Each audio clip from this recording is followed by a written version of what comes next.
Hello everyone, my name is Notepad Add-on and I write games for fun. So what are we doing today? Well, today we're going to be working more on Crisis Center, a game about suffering mostly. It's Shin Megami Tensei by way of it's the Chinese version of SMT, okay? It's the Chinese version. You may be wondering, what do I mean by it's the Chinese version? That means it's not very good. It's kind of a budget version of SMT, but budget version is what we do here. So, today has been fairly productive. Went to the store, got a coffee, looked around. People have been asking me a lot of questions about fucking Muv-Love, like I know. It's been a fun and exciting day, but generally speaking, here we are. We are here to do Crisis Center. Yes, the Muv-Love video did go out today. I was very happy with it. It took far longer than it should have, but you know, sometimes some videos just do that, and that's all right. Let's see. Is there anything else fun and exciting? No, not really. We just gonna be working on this today. It was worth it for sheep. Yes, my Oshi did comment on it. My Oshi did say she liked it, and that's all that matters. Mind you, the little bit where she actually shows up in the video, that is just literally said, "You look parasocial." That's just what the file name is. So don't worry, everybody. I'm not a simp. I'm in desperate need of human connection. But back to Crisis Center.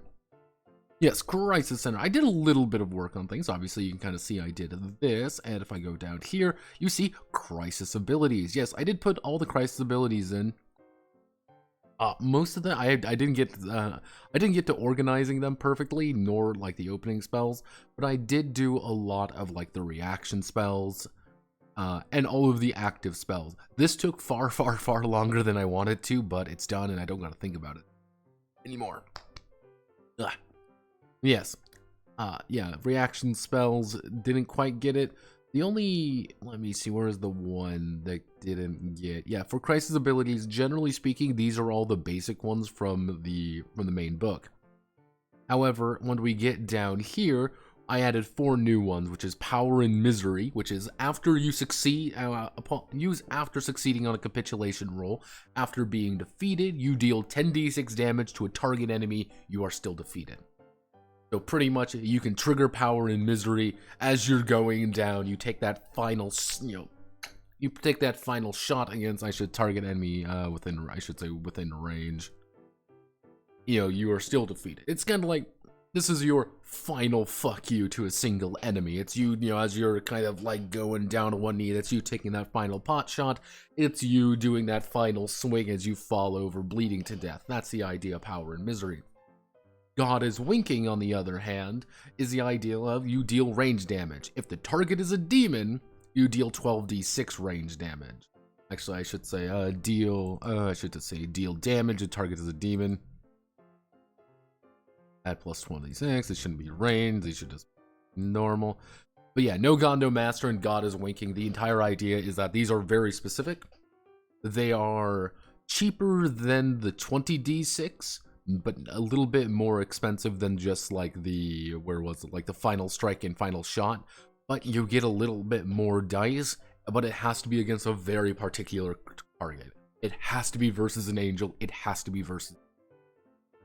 And finally, we have Walk It Off, which is, it counts as an auxiliary action, and any negative effects from crisis acts or status effects, you just ignore. Hey, you take a -3 to all your attack. No, I don't. I don't have to think about it anymore. Generally speaking, I don't think people are going to take Walk It Off as their first one, but Walk It Off maybe as their second or third one might be more appropriate. Layout looks very legible. Yes. The plan, actually, hello Manly, by the way. Hello. The plan for this is to actually convert the entire book into, if I go up here, to white on black. I think that'll look a little bit nicer and kind of give a better idea for what this game is supposed to be like. Why? Because I can do that. So there's going to be a few that need to be changed around, and there's a few up here that kind of need to be like fixed up to make it look a little bit better. But generally speaking, I'm going to try to go for this. Even here, you can kind of see like there's still some errors here because, fun fact, Google Tables do not like me. So I have to do all that kind of physically it requires a little bit more time than I was originally hoping for. As for what we're doing now, oh yeah, here is the example, Mr. Sage Irons, prisoner 434551, and he has 4 techniques: Speedster, Center of Mass, Dead Point, and Avoid. He's high on agility. He wants to dodge and he wants to shoot you. However, for his crisis power, he goes immediately, and he goes for power and misery and potential. Generally speaking, he's more confident that he's gonna go down, and when he does go down, he wants to shoot you in the fucking head. He wants to kind of go down and go bang. Yeah, the tables took way longer than they should have. This was just a bitch to do. The art does look very nice, as you can kind of see here. I had to rely on my good friend, my faithful viewer and ally in this treacherous industry, Ethical Explosives, for doing some of the artwork, doing some of the artwork. But you know, he used his magic man machine fingers to make art happen. So that's all that really counts. Magic man machine fingers. That's a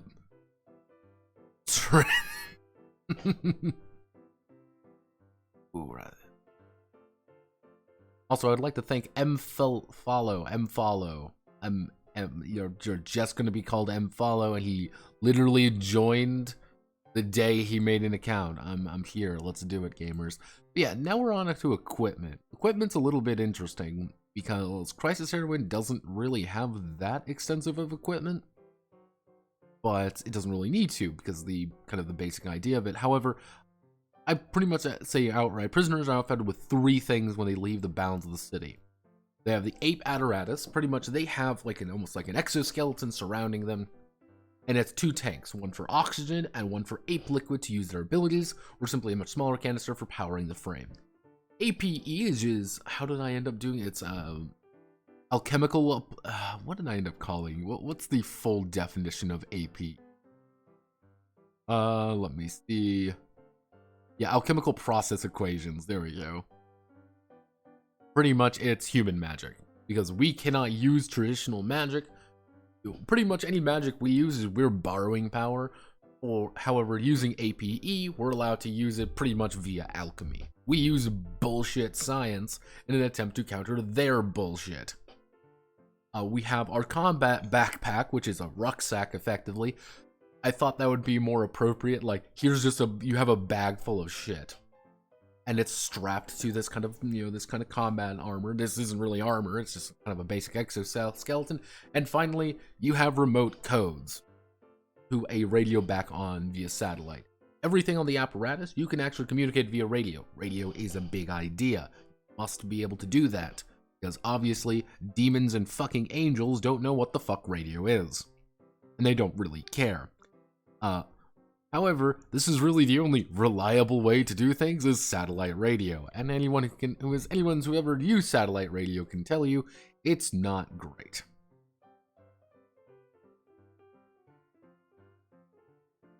People are still adding me with being less like, can you please translate the advanced rule book for Love? I'm like, yeah, if I get the book. Can you translate the advanced rule book for Love? I'm like, no, I don't have the book. Like, I can't translate something I don't own.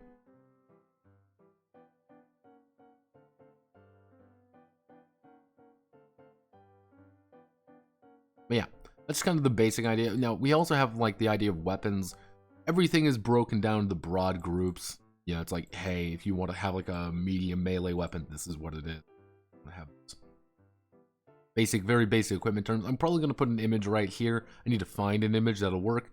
These were 2 images that were generated the other day. I think both of them kind of work for what their purposes are. One's a little bit more grim. Fun fact, that spear is not actually supposed to be there. I added that in there via post. And I don't know what the fuck's going on with here. I just think it looks cool.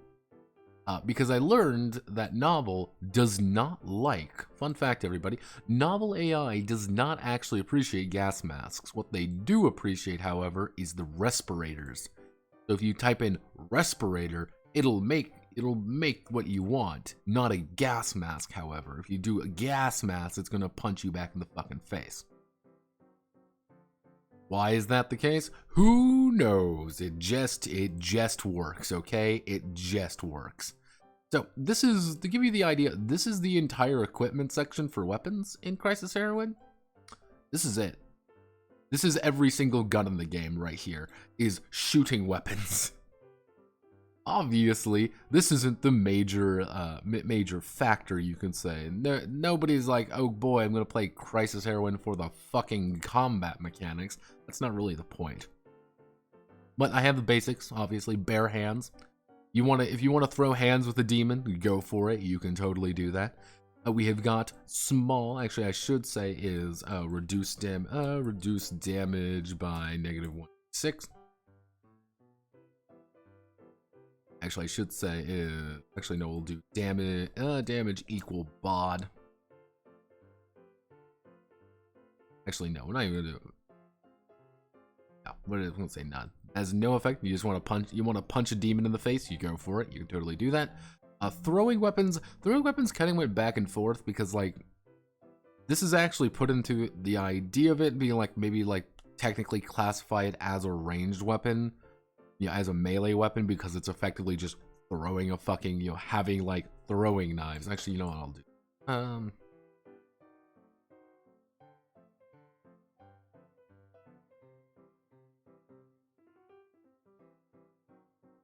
Yeah, this is, well, like, throwing weapons are always like kind of one of those odd things in games, because like, what do you classify a throwing knife as? Do you just classify it as like a ranged weapon? So what if I want to shank somebody with it? It's like, well, this isn't very useful.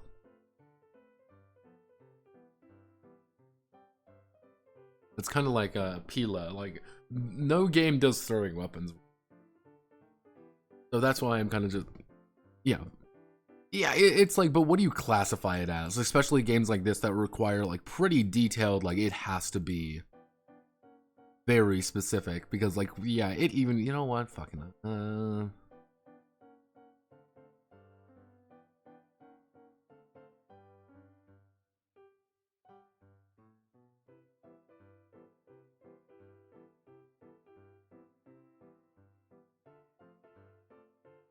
gonna put that in there. As you can kind of see, this is kind of a jank-ass way of doing things. It's not the best way, but it'll...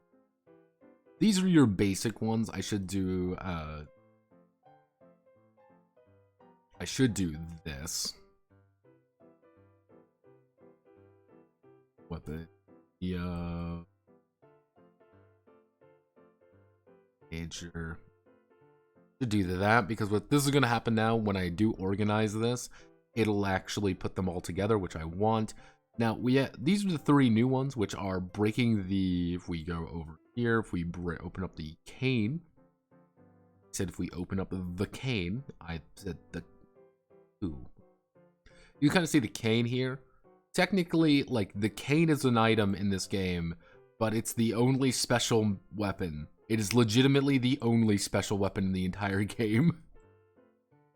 So, yeah, that's something we gotta... That's just something we gotta live with, okay? That's just something we just gotta...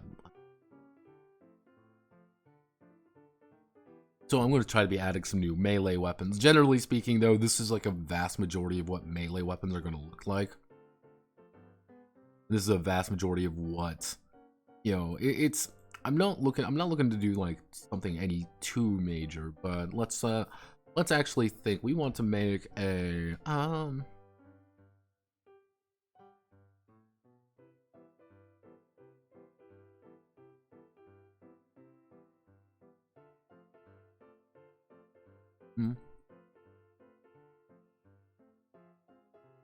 want to do 3 damage. +2 damage there. It's a classifies as a medium weapon. Actually, we bump up. No. Because you're going to get a flat bonus. You're going to flat bonus to do flat bonus damage. You know, flat, actually, plus power. +2 power toward demons. And we want this one to be +2 power toward angels. In which we're going to.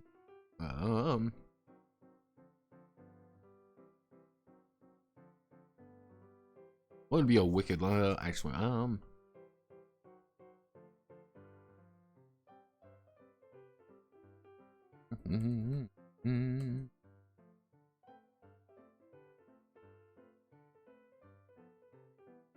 we go. 1d6, wing cutter spear. We're gonna add. It's gonna be 3 damnation.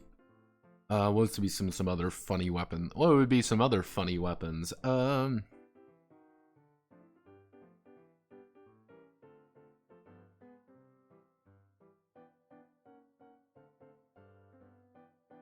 What would be funny weapons? TM.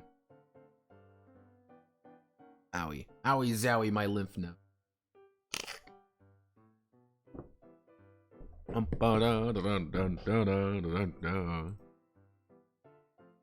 would be some other funny weapons?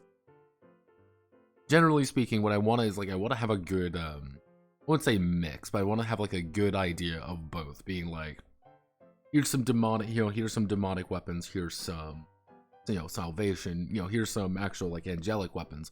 With the idea being angelic weapons are better. Angelic weapons are just good, okay? They're just usually better than most things, but they're very static. Bump this up to 3 because this would technically be a better medium weapon. Way better. And then if you were fighting demons, it's actually better than the fucking me. What would be another good? We want to do.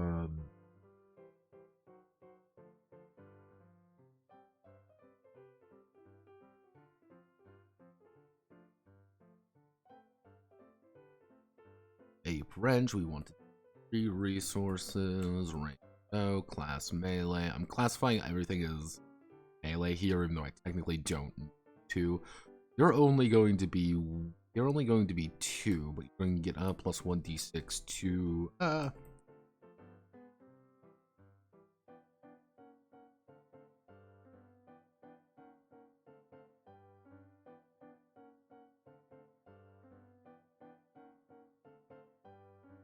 some just basic, kind of just basic checks. Yeah, you have a fucking APE wrench. You have an alchemical powered wrench that you just do stuff with. Let's even make it even.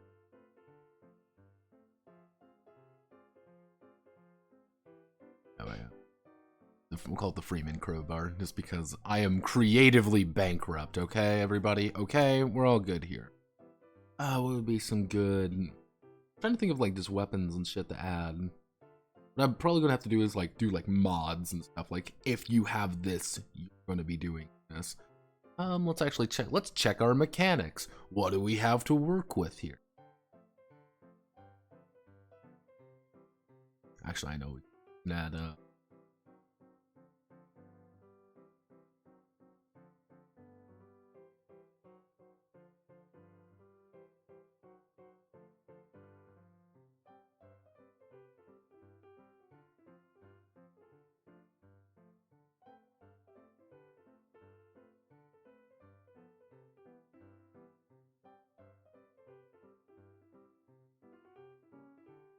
there we go. The Blood Letters Blade, it's very good. We'll bump up the damage to be pretty good. So generally speaking, you gotta think about it like this. I'm going to attack somebody. I'm using the Blood Letters Blade. I'm going to do 2d6 plus 5 damage, but I roll, and I did 6. I did 11 damage. I did pretty good. I rolled that, and I did 5 damage to myself. Just just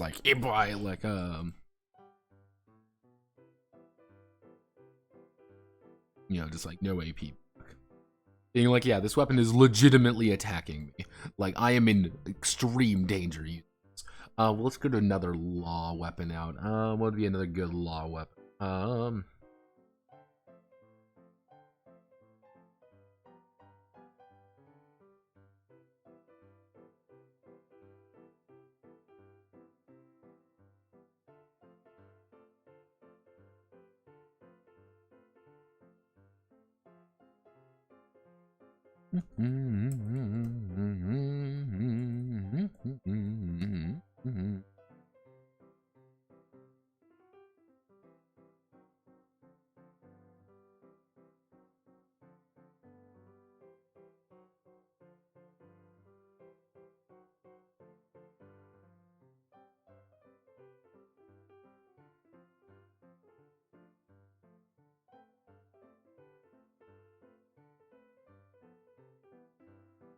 Whip melee to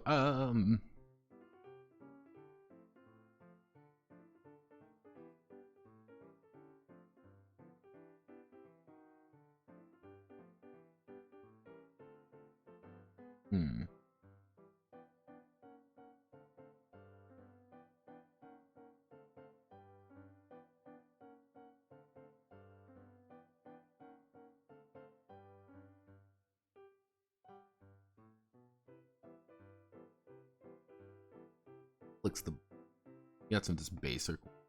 I'll probably think of more the more continue. Let's header row ascending. There we go.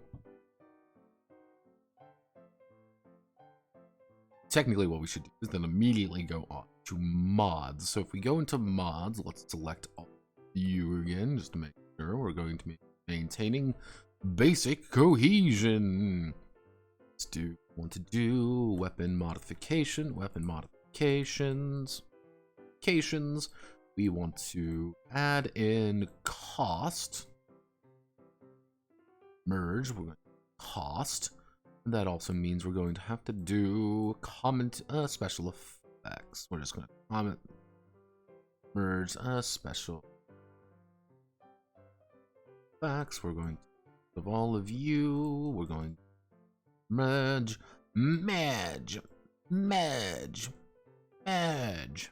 I said merge. Yeah, technically these are two. Oh, fun fact, if I do this, it'll break it down into two. That is for exclusively ranged weapons. It's going to be very important down there.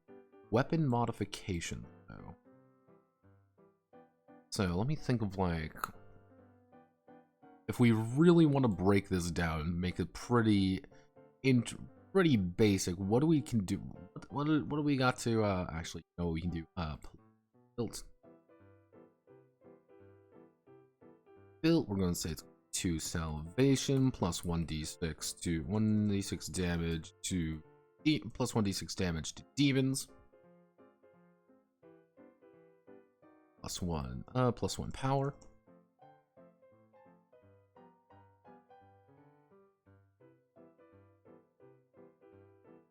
Palladium built. What do you want to do? Not demonite. Demonite sounds stupid. No. L4 damnation plus 1d6 damage to angels plus 1d6 damage to angels. We'll just do plus 1. We'll do -1 power. No, we'll do plus 1 power. This is pretty much just the, here's the slight bonus you get for things. Because if we want to do, let's think.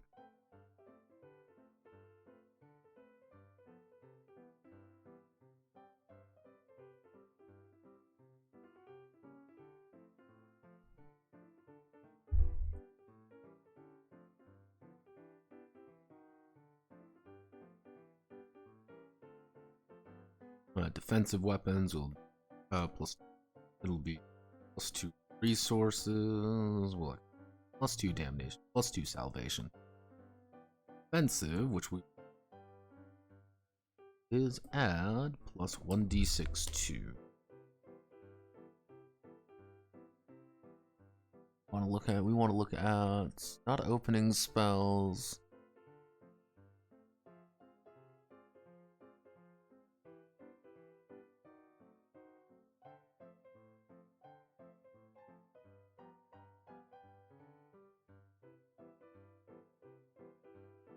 So, we do add weapons power to guarding checks.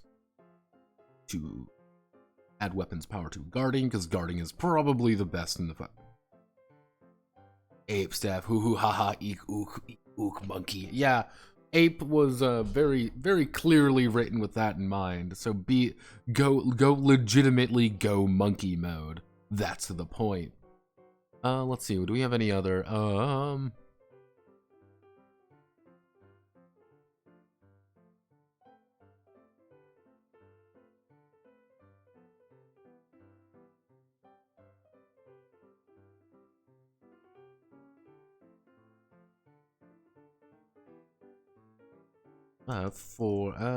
To actually add plus 1d6 to a non-combat check. To a specific non-combat check. Let's see. Do we have any other ones that are a little bit wonky?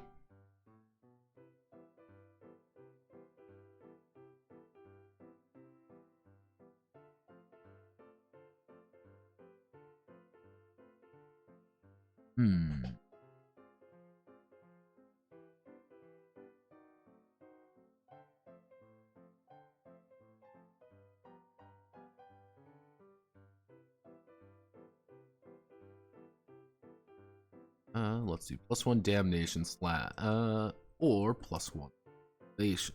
+1 damnation or +1 evasion. Add +1 MP.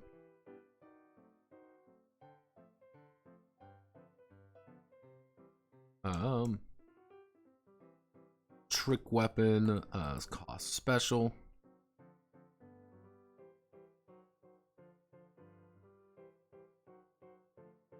Equal to the other cost equal to the other weapon. Special, it'll be other weapon plus one resource, able to freely switch between either weapon action. Yeah, so pretty much the way to think about this would be, hey, I have, let me see, I have a APE staff. Like, I have an APE staff. This is going to cost me 1 resource. I can also switch it to a flagellant whip, for example. My APE staff goes into a flagellant whip. The thing is, that's going to cost me 2 salvation plus 1 resource.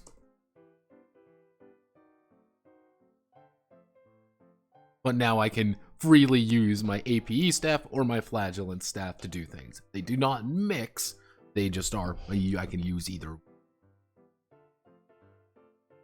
I should actually.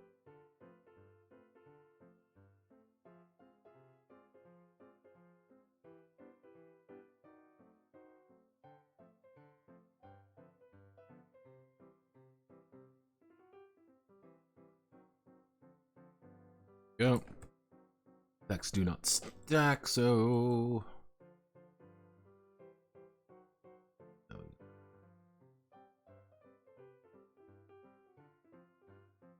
technically I should actually we do melee. We'll do melee weapon modifications, because now we get to go on to the very special one, which is ranged weapons.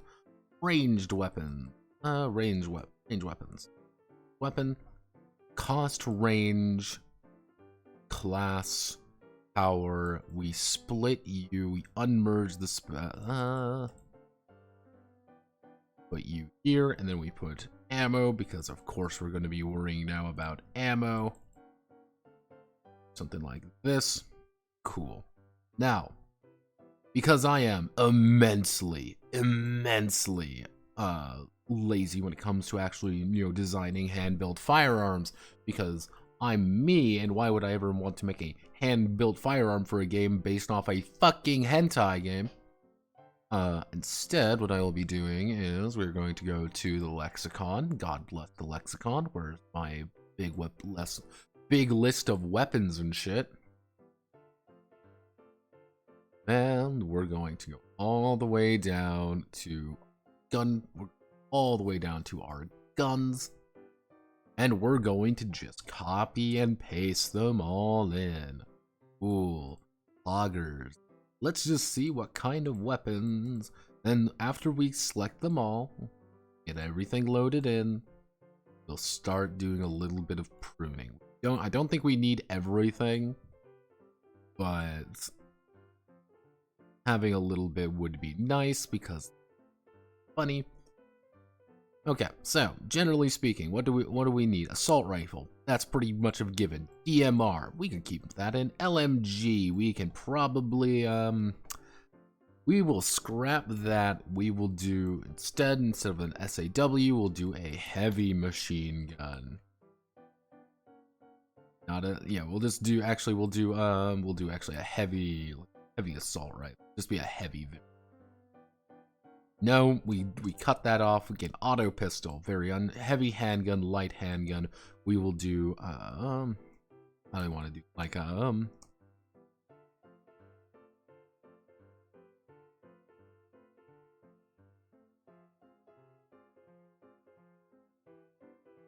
Notepad pulls out his rules for PVC pipe. Shotgun, not quite yet. Bolt action rifles, no. Carbine, lever actions, no. Sniper rifles, coach guns, no. Pump shotgun, sawed-off shotgun, no. Shotgun pistol, no. Heavy submachine gun, no. We're gonna keep it just submachine gun. We'll do a service. This will be a service submachine gun. EDW is like, this is more of a formal weapon. Battle rifle is going to be our basic, kind of like our basic service. Actually, we can probably call this just a service rifle. So it's kind of the idea of like service handgun, service rifle, service SMG. These are like your basic weapons. Everything else is kind of like built off of that to do something a little bit more specific. Okay, so these are our very basic firearms. We don't want to get, again, I'm not looking to go gamer mode. I'm not looking for that. I'm not thinking that's going to be the right option. What I am going to be doing is going to do a little bit of ammo autism, because that's me, and of course we're doing ammo autism. We do that, and that means we need to convert you to Barlow. That means we got to do this. That means we got to select everything again. We got to go here, table properties, middle, center, and black for right now. You are already pinned, so let's just do this. That should put service, actually service SMG. Okay, most of these are going to be resource based. However, range, we'll do long. Where was it? For range is going to be no. Is going to be no, short, and long range. No, short, long,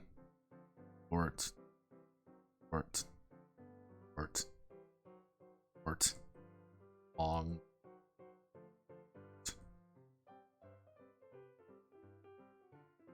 There we go. Pretty simple. Class, range.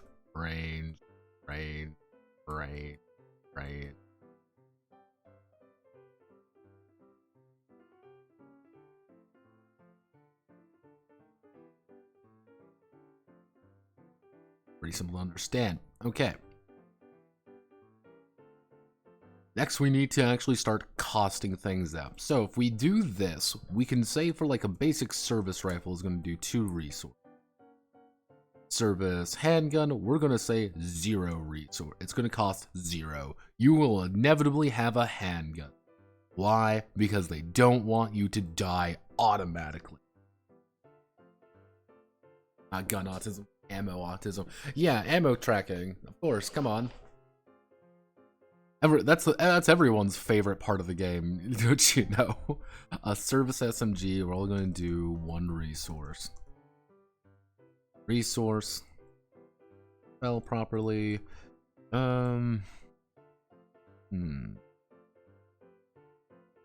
Sniper rifle, we're going to do 5 resources here. It's going to be fairly expensive. PDW, we're going to say that's going to be 3 resources. Pump shotgun's going to be 2 resources. Revolver. We can probably put the revolver to long range. That's its gimmick. And it's going to cost 2 resources. Designated lock. That one's going to be 4 resources. The carbine is going to be 2 resources. It's going to be slightly different than the service rifle. That's going to be one of the things with it. Actually no. What we do is we can make the carbine cheaper but worse than the automatic shotgun. That one's going to be 5 resources. Auto pistol is going, we'll just say 2 resources.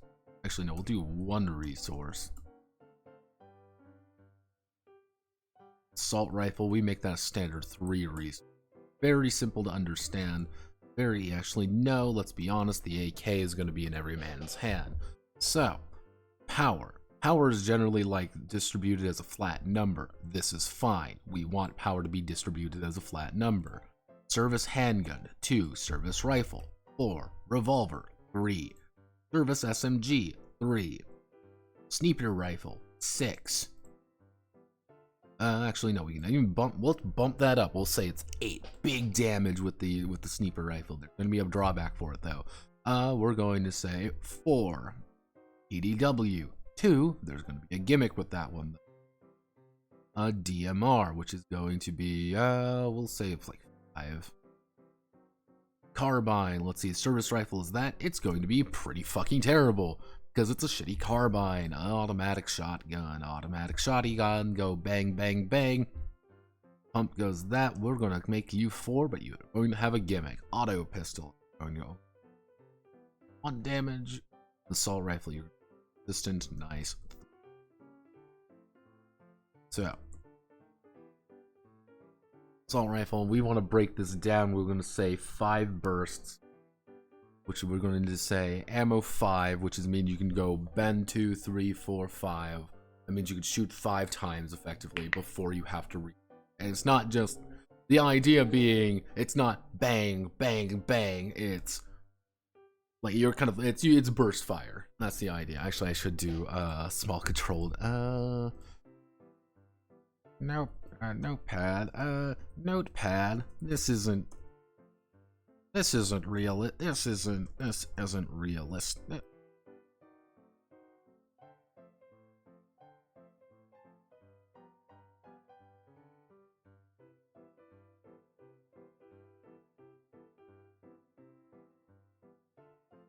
This.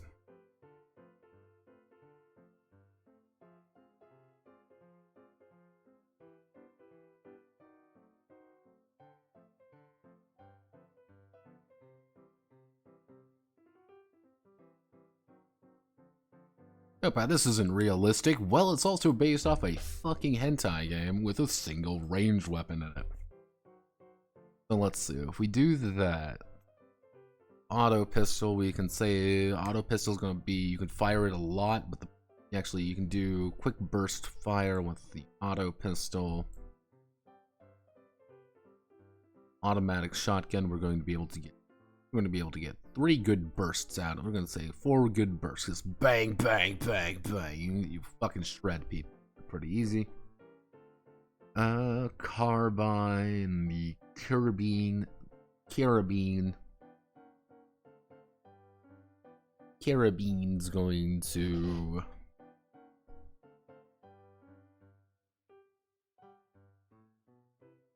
Let's make it reliable at 6.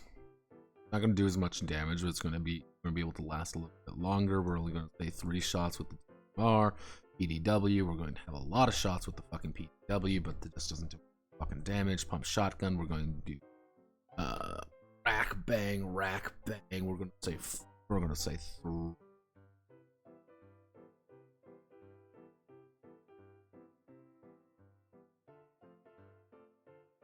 Actually, no, we bumped the auto shotgun power up to 6 with only 4 shots. We're going to do the pump shotgun for 2 because it's going to be bang, bang, bang.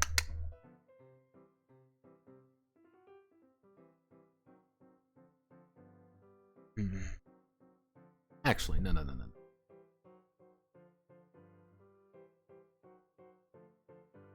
We just rewrite ammo entirely.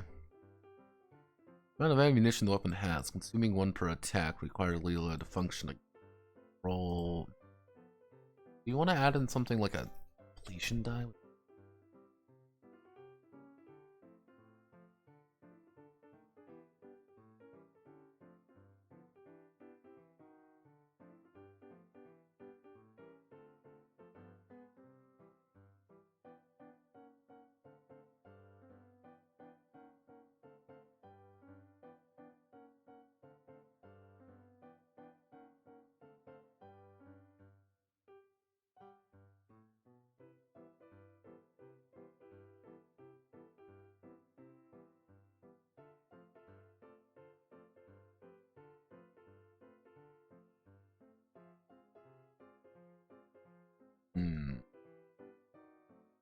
Roll 1d6 after each use of the weapon. If the user rolls under the value, requires a Leela round.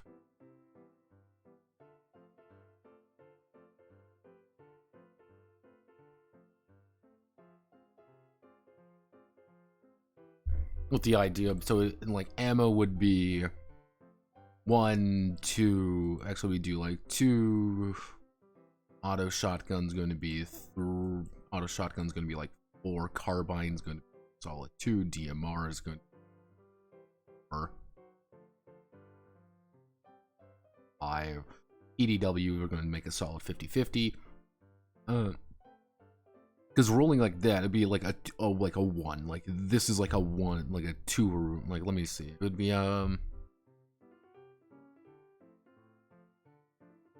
do we do under 2 or equal to the value? No, it also say under the value.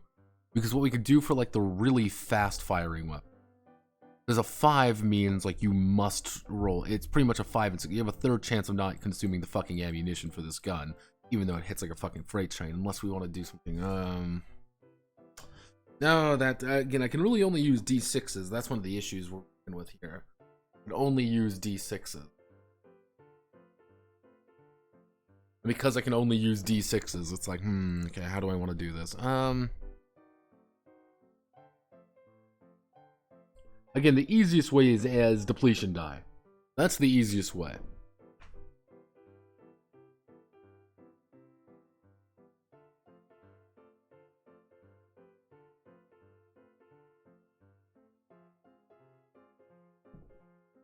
Yeah, it's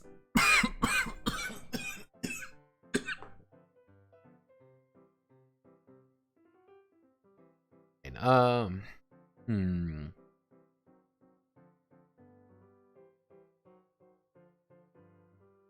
If I had more than just D6s to work with, I think I could probably make it work. Unless we just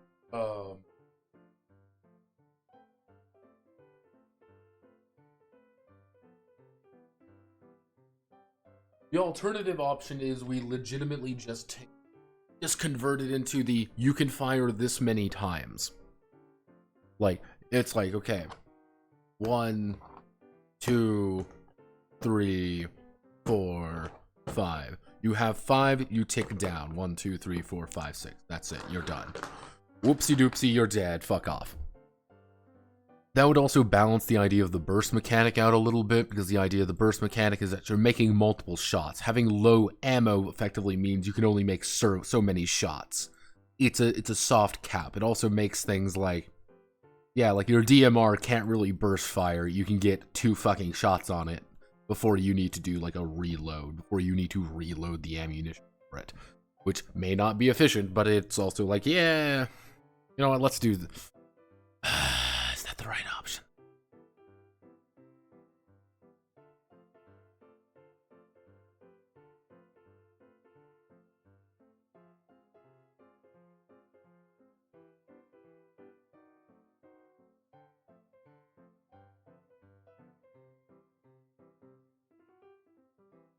Is that the right option? I do not know. I do not fucking know. God, I hate... Ammo will always be the bane of my fucking existence. That's the issue. Because there really isn't... How do I want to... There really isn't any good way of doing it. That's the problem. because ammo tracking is inherently fucking boring. You know, it's bean counting. It's one bullet, 2 bullet, 3 bullet. That's not really fun. Counting. Let's see. Maybe do we got anything counting ammo? Like, is there any? I wonder if there is like fucking any paperclip sliders.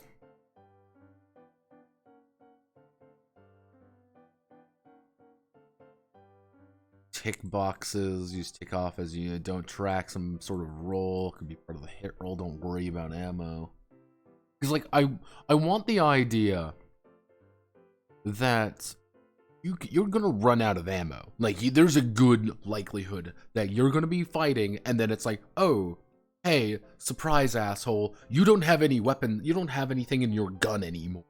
So you now have to fight, you know, Jackson McFuckmurder with it, you know, who is wearing the heads of people on his fucking crotch or whatever. You have to now fight him in melee combat, or just run. That's a good option. Just run the fuck away, because you ain't gonna win. Yeah, so it's like I want people to be a little bit more conservative about, you know, fighting, and because I added in ways to heal. And so now I need to put in another way of depletion. It's just like that idea of like you're constantly just fucking just dying off. Like full D6s was compared against a dynamic target number. Only one would be expended ammo.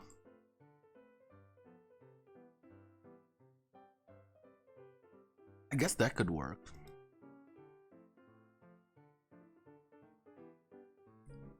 I mean, if we go with this, I mean, that could actually work, actually. So let's think about it like that last one there. We've got 5. Let's say we got an ammo of 3. We take our ammo. We say, okay, ammo 3. We do a quick roll. I rolled a 4, 5, 6. We're good. We're safe. We don't gotta. We're not spending ammo any. We do something like a. Now that would. The problem is that gives more mechanics to burst firing. See, the easy answer is just pick off the, you know, it's like you have 1 ammo, 2 ammo, 3 ammo, 4 ammo, reload, 1 ammo, 4 ammo. That'd be the easy answer. One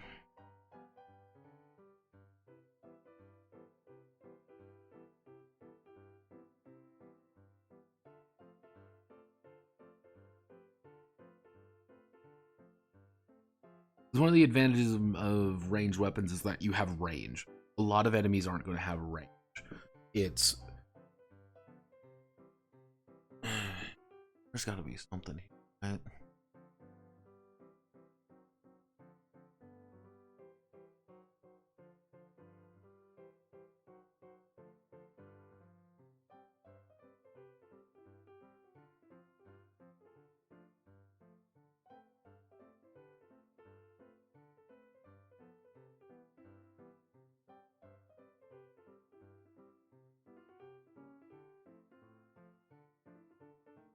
I guess we can do this one with the idea of like having like multiple.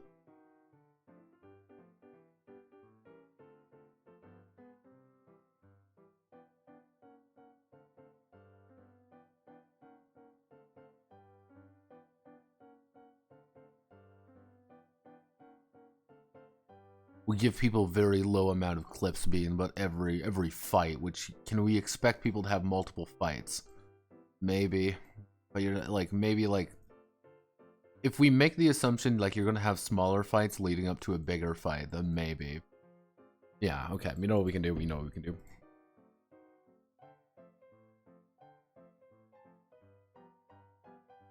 Yeah, okay. At the end of a combat, let's see. At the end of a combat, roll 1d6 for each ranged weapon, for each ranged weapon for each firearm, for each ranged weapon used. If for each ranged weapon used, if under the listed value requires a reload to use again. Okay, there we go. Ammo X. So if we go all the way down here, ammo would be, for example, like the assault rifle, it would be, let's say a 4. Combat's over. Combat's over. Yay, we won. Damn, yay, we won. Reroll. I rolled a 6. I still have, click that out. Okay, I'm good. I still got some ammo left in that. We can probably add in, some like an effect somewhere along the way. Be like, yeah, if you're doing this, you're gonna probably spend more. But oh no, let's say for example the like auto pistol. The auto pistol is going to be used very consistently, and you're always going to be pretty having good ammo in it. Automatic shotgun. But let's say like the DMR, it's going to have like a 6. Like if you fire this thing a few times, you're probably going to run out of ammo. I rolled a 1. That means I need to reload the DMR. That's a shit ton of damage. It's very cheap. It's very good. I just am running out of fucking ammo for it. I just don't have enough fucking shots for them.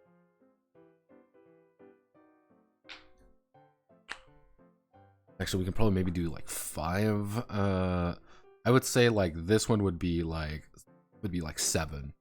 Like if you use the sniper rifle, you have to reload the fucking thing. It's impossible to actually hit it.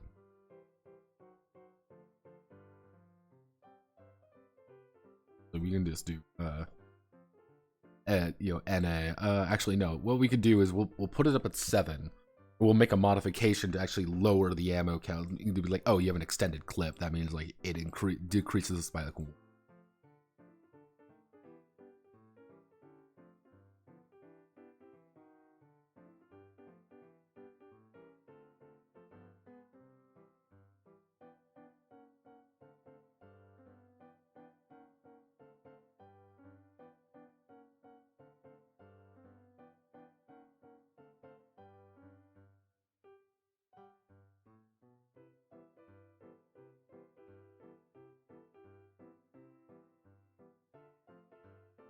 Sorry. Handgun, you're always going to be pretty consistently having it unless you desperately need it. Service rifle, going to be a little less. Service SMG is going to be even more. Going to be actively going through ammo. And I guess if we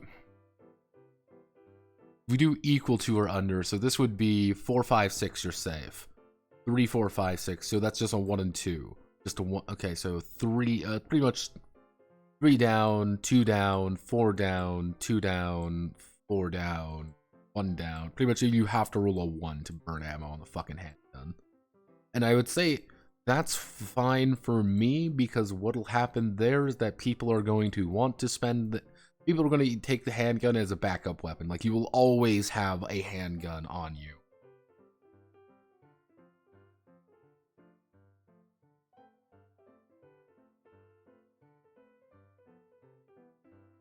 Also, to everyone, what would you say is the worst body temperature? Because I've seen 2 camps. First is higher worse. Second is about 37.5 worse, because somehow at 37.5 you just go sicko mode. It's the thing with higher temperature, because like here's the thing: if your temperature is absurdly high, that's really bad, because your body is doing everything in its power to save you. Because this is a very important thing. Your body is doing everything in its power to keep you alive. Even if it sometimes doesn't help. Like when you have like a really high fever and stuff, it's your body is trying to kill something. Which it usually, it could hurt you, it could fuck you up pretty badly, especially if things get really high. If your body temperature is like super low though, that's when things like hypothermia start kicking in. And hypothermia is your body quite literally attempting to save you in the worst way possible. It's like, oh, well, you're an extreme you're extremely cold and your body has stopped feeling things. Oh, we're gonna warm you up real fast. You're not actually getting warmer. That's why you get like the hypothermia paradox, where people suffering from hypothermia, the first thing they do is actually try to like take their clothes off because they're burning, because they're really fucking hot. They aren't. Their body is tricking them. I find that always, it's like cold, your brain doesn't feel like working anymore, or it starts taking things in differently. When you're really hot, your body's working properly. it's just really shitty for you. So I would rather take having a temperature than being freezing to death. Let's just say that. And more medical advice from a guy who has never gone to medical school. Okay, so we do special effects. I mean, outside the fact that it's ranged, that's one of the beautiful things. We can say burst fire.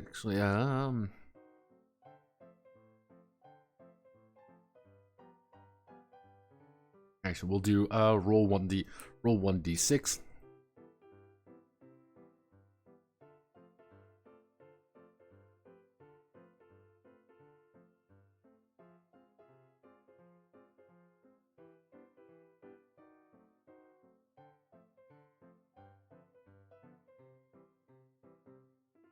That's not how that's supposed to look, by the way.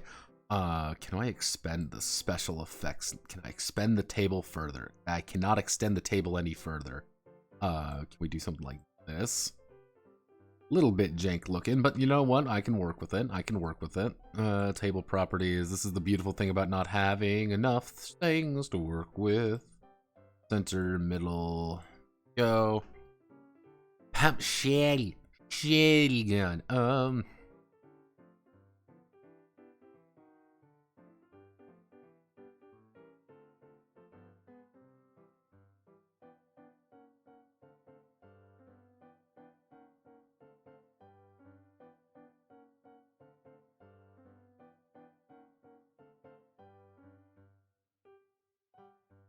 With the shotguns some special rules, with this the idea of that.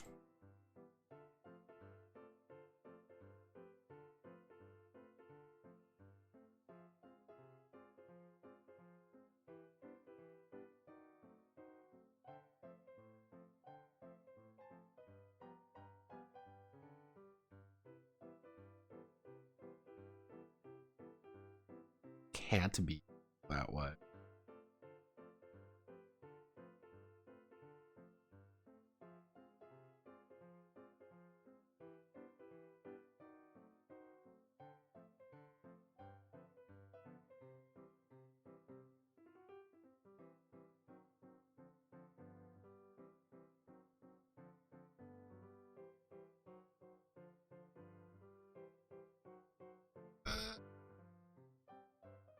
Okay, we need table properties. We need to make middle. Okay, so now we can start getting into the dumb weapon. We can do Hell Chewer, where it's going to be 3 damnation.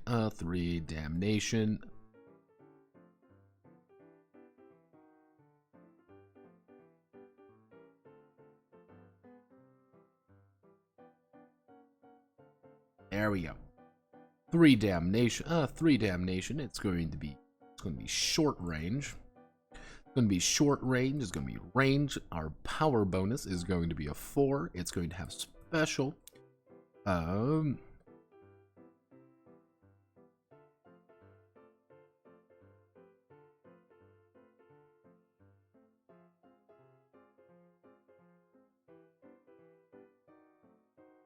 No. Every attack deals +1 damage to the user.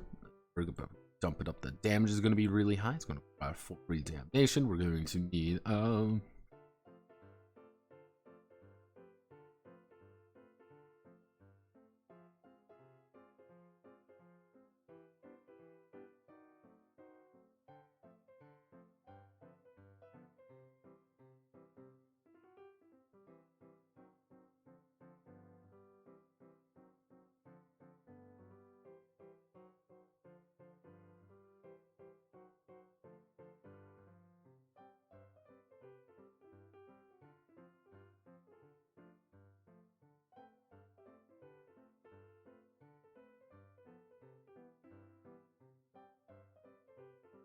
golden gun.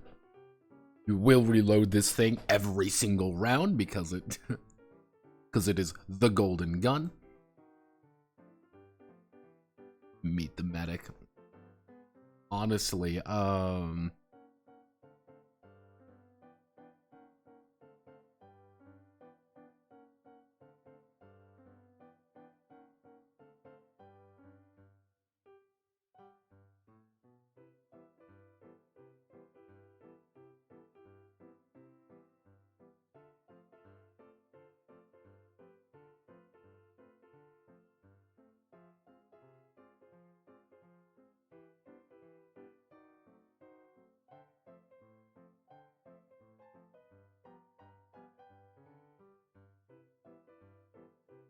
Oh no, I'm gonna shoot you with my syringe. I'm gonna shoot you with my syringe gun. 2d6 plus 4. 2d6 plus 2. I rolled a 3 plus 2, so 5.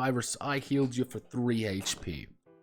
Not a lot of healing, but you can roll quite a bit, especially because that's gonna stack with all the different damage modifiers. So syringe gun is like, hey, you know, I can bring you up. You know, I'm gonna reduce the damage to fucking 0. It does legitimately no fucking damage. But you will always be able to heal somebody for it. Critically, a game jump. What would be some other, APE launcher?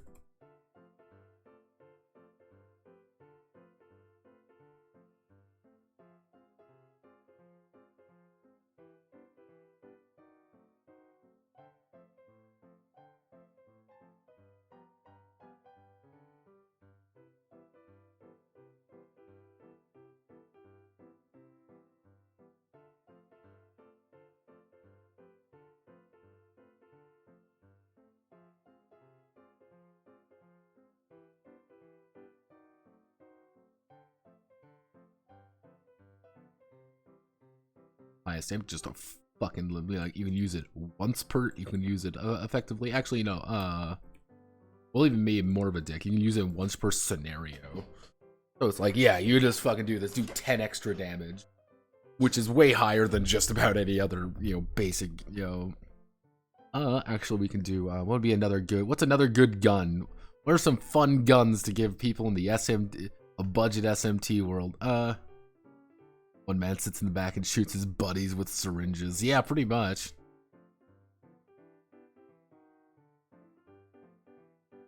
Here we go. There'll be a Medico syringe gun.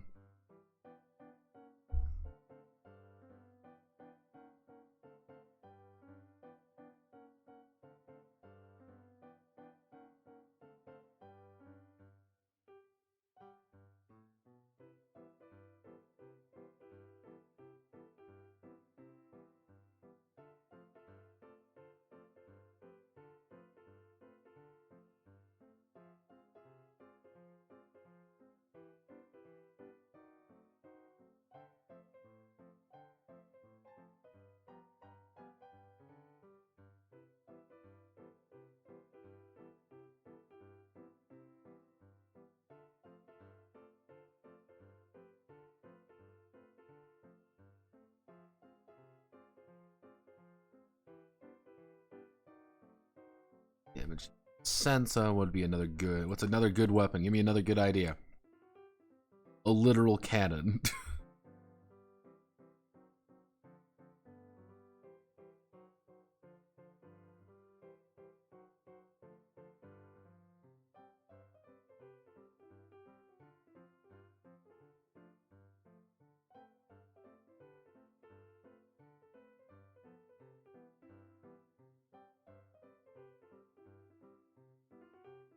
Oh, yeah. The hand cannon. It takes 7 resources. You will always have to reload it, but it does 12 fucking damage. So, you will... The major what's the major problem? I have to reload this. I will go bankrupt. Actually, we can do, I guess we could do some more heavy, like, heavy ordnance. Actually, we can do, like,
Area damage 3 shots. Power, we'll do power 5. So the big thing about having like area damage is like you're bringing this thing out, you're firing it, and you're going to be doing minimum like 2d6. So I did let's see if that's 3 plus, yeah, I did 8 damage to everybody in an area, which is pretty fucking good, but you can only use it 3 times per actual scenario, so it's not really like the biggest thing in the entire world. What are some other stupid guns that we could think about adding? Dumb guns.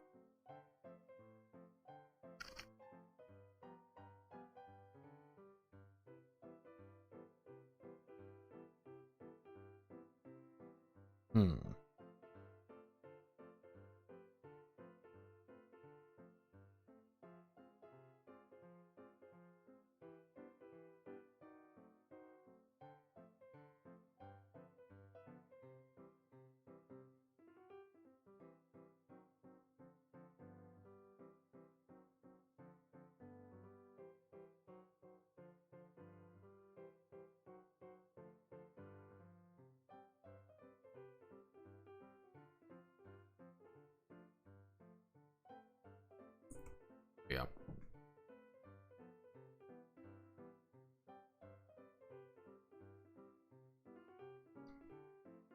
You fire the fucking javelin cannon at one enemy.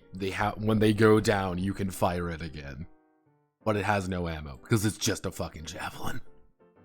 What's some good other what are some good dumb weapons to add into this? I think 2 more should be good enough to add in everything. We would want a, let's think. We're arming a bunch of fucking morons with things that we think will work. We also think they might not.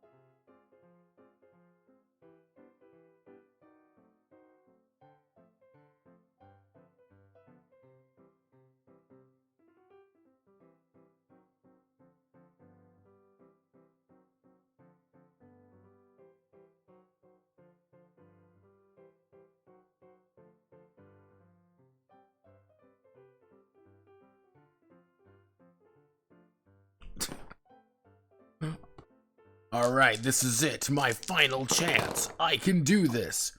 Okay, you took 10 damage because I rolled 2 5s, and they take 6 damage because they rolled 2 6s.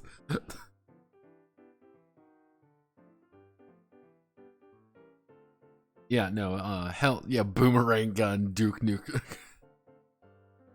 Boomerang gun, bang, tonk.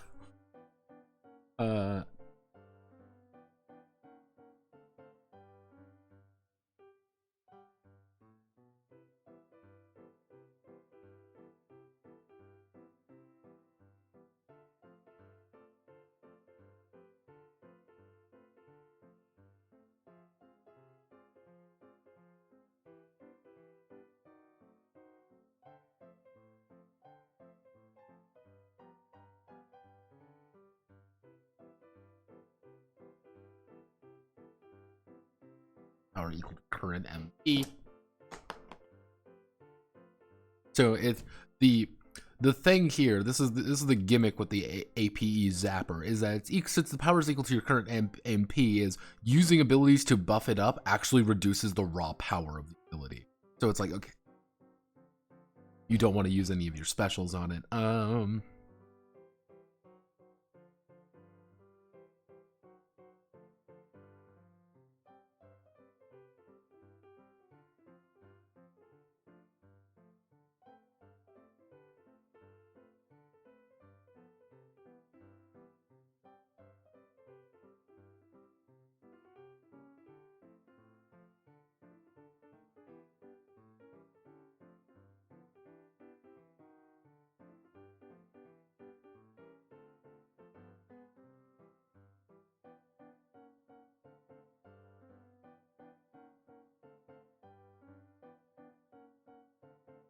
Nope, just a fucking bore gun. It's just a stupid big gun. That's all it is. It's just a big stupid gun.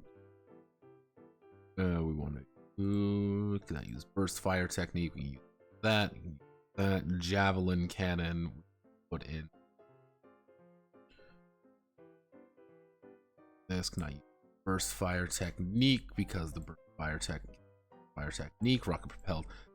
Cannot use it once per scenario. Cannot use the burst fire technique. Cannot use the burst fire technique. We can use that.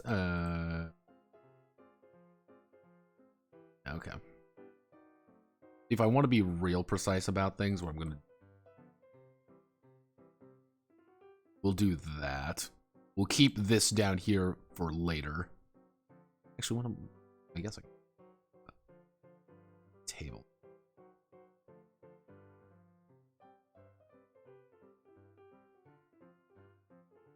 Zapper fucking yeah, APE Zapper applied alchemical, and it's a chemical fucking alchemical production equation. Yeah, come on. Come on, Manly. This is lore. You aren't paying attention to the lore. What would be another good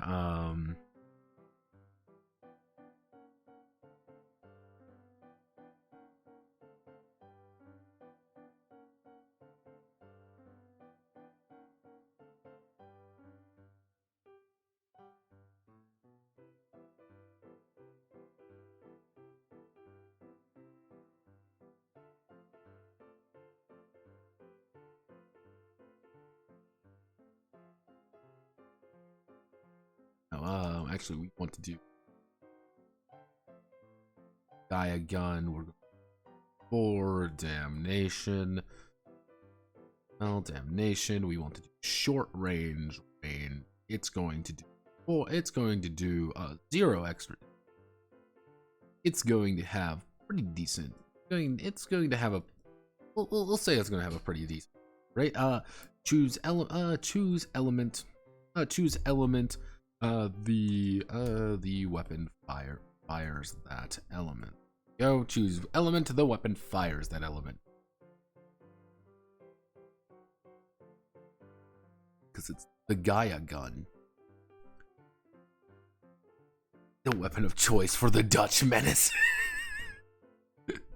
Yeah, pretty much. Let's do. What would be? Well, let's throw in one more angelic weapon. An angelic firearm to let's do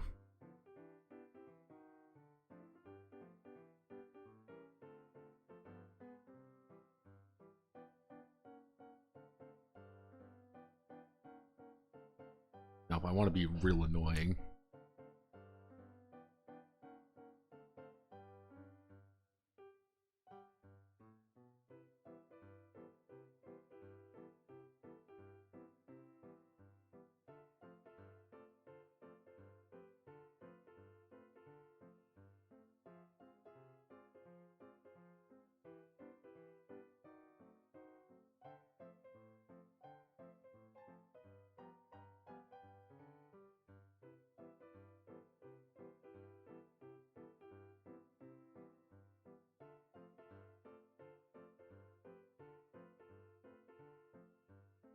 Mm.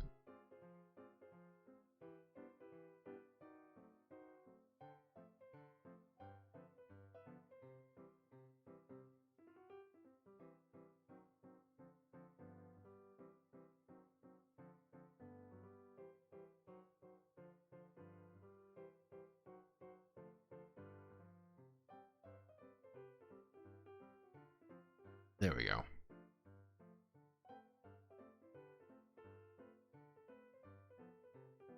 Sort ascending real fast. We'll select everything here. We will do.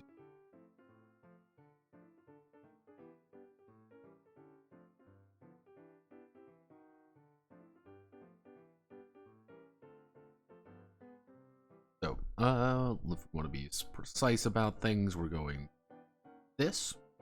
Roll X. We're going that. We're going to go insert a row above. We're going to select all of you. Control C. Control B. And then we're going to take all of this. We're going to hit that, delete 10 rows worth of things, and there we are. Slap an image right there, and we would be Gucci. Who pinged me? Who keeps pinging me? It's a YouTube man. YouTube man, go ping, ping, ping, eek, ook, eek.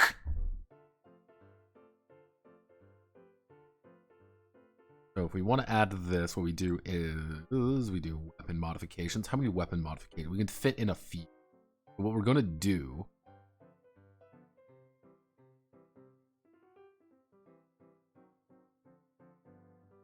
purpose built. We don't need purpose built. We do not need defensive.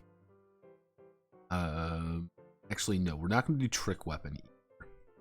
What we are going to do is extra extended mags.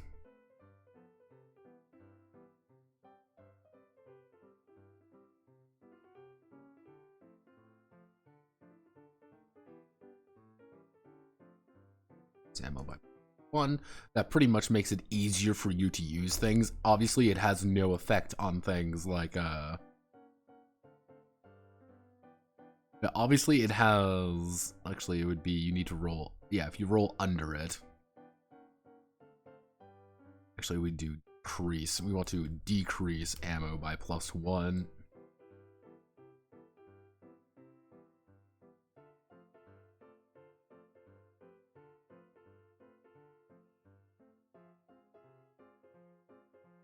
You want to afford, if you want to afford a cheap, actually, we don't want to give people any benefits, do we?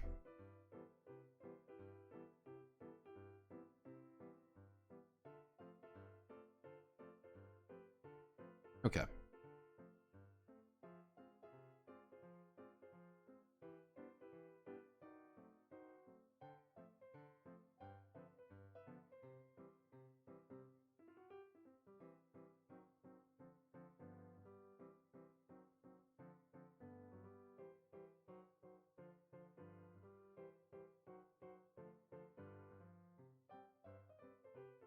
Each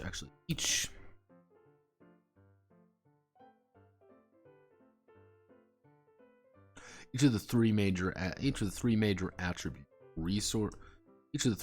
attributes, resources, salvation, and damnation are not, quote, consumed when a weapon is selected. When a weapon is selected, they are instead.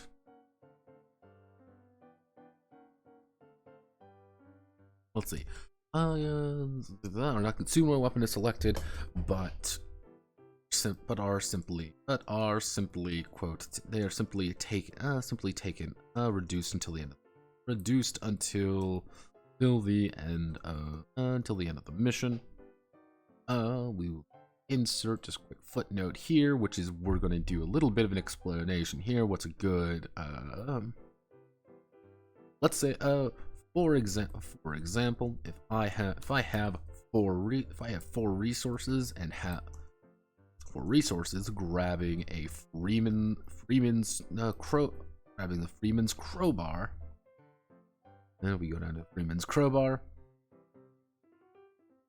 I would have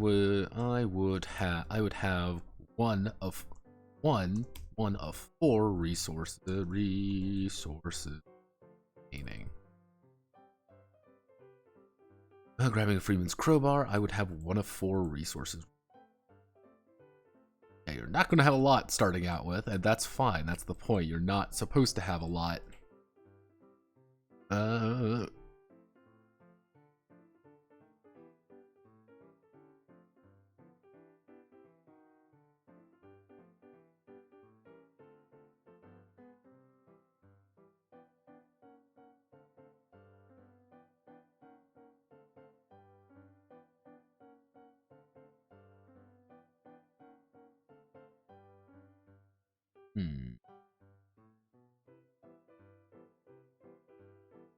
Want to be a little bit Do we want to be nice or do we want to be a dick?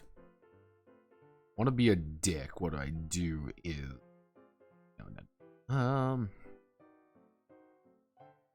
mission.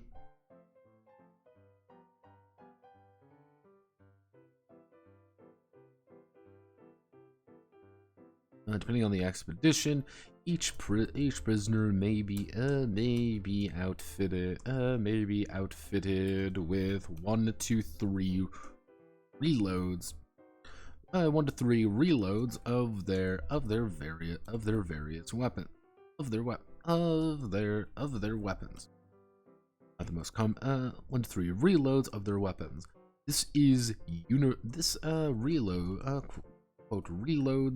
reloads are a universal number and cannot be shared. Reloads are a universal number. So having 3 reloads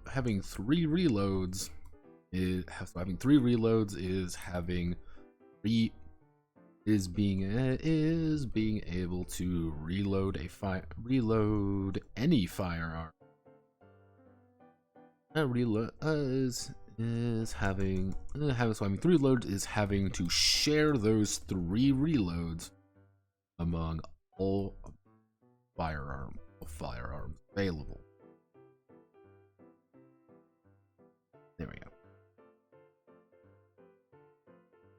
So the entire idea is that, like, hey, we burn through all our if I burn through my ammo for my assault rifle, I might have like 3 reloads, but if I shot 3 guns that round and all of them need a reload, I might run out. It's like, oh, I don't have resources. I don't have the tools necessary. So I'm like, hopefully that says, like, hey, don't take a lot. Like, you don't need that much. And hopefully people also understand the revolver is supposed to be a fucking meme weapon, because pretty much at the end of it, after combat, you roll and that's your current ammo count. So it's like, oh, what's my ammo? 3. Did I spend it? No. But you also might roll a 6 and almost guaranteed lose your ammo, because that's a revolver and it's funny. Okay, so increase ammo by 1, decrease ammo by 1, decreasing it is good. To a minimum of. Okay.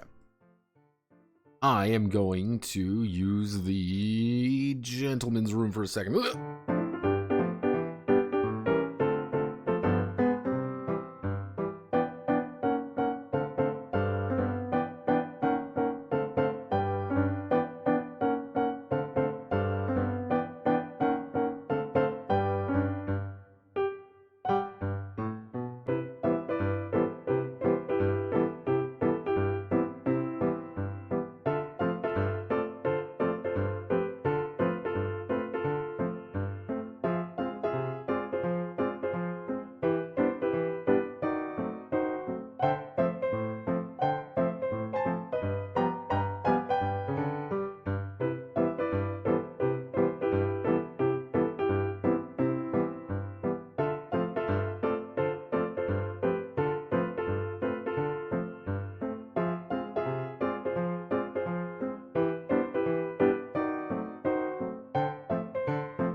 Hello, I'm back. I'm alive. Let's do this, gamers. Let's get that bread.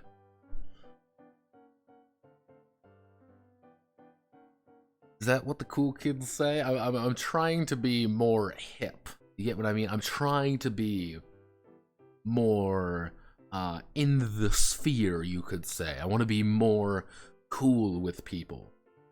I've also learned that I need to like connect with greater EN VTuber. I need to connect with other EN VTubers. I need to be bigger, grander, more excitable. I need to incline, collab. I need to learn. I need to think. I need to be, as they like to say, a poggers person. So what are they? I need I need to be a gatekeep girl boss gaslighter. Isn't that how it goes? Come on. I mean, I can't really be the best girl boss. I mean, Ray exists, but here we are. The most hardcore of girl bosses, a Russian depressed man. A depressed Russian man. Or should I just say a Russian man? Don't worry, Ray's a good man. He shows up quite a few. Like Ray shows up quite enough times in the various streams as sample characters. Every time there's a furry one, he will inevitably show up. So that reminds me, I need to actually put out the poll. Actually, I should put out the poll today. I'll probably do it tomorrow. But I need to pull out the poll tomorrow and see what people want for January's cases. I do have what I want to do this weekend. This Saturday, we're going to be doing the Big Bara Holiday Special, otherwise known as. I'm just going to talk about what the plan is for the future, and I also get to debate. I also get to debate the finer points of my life. I haven't lost the plot of my life. I simply am the plot. There just was never a plot around. Don't worry. And I have made a deal with Manly, unfortunately, everyone. I'm sorry, everybody. I've made a deal with Manly. No more Tiger Balls will be. He will not be represented by a Tiger Ball any longer. However, I have instead decided to give me one. I have instead decided to just make him just Tony the Tiger the entire time. So thanks, Manly. Here's Manly. Instead, he will be just represented by Tony the Tiger, a popular gay furry icon. I am free. I am not free. I don't know what the problem is, Manly. No, I said Tiger Ball. I never once lied.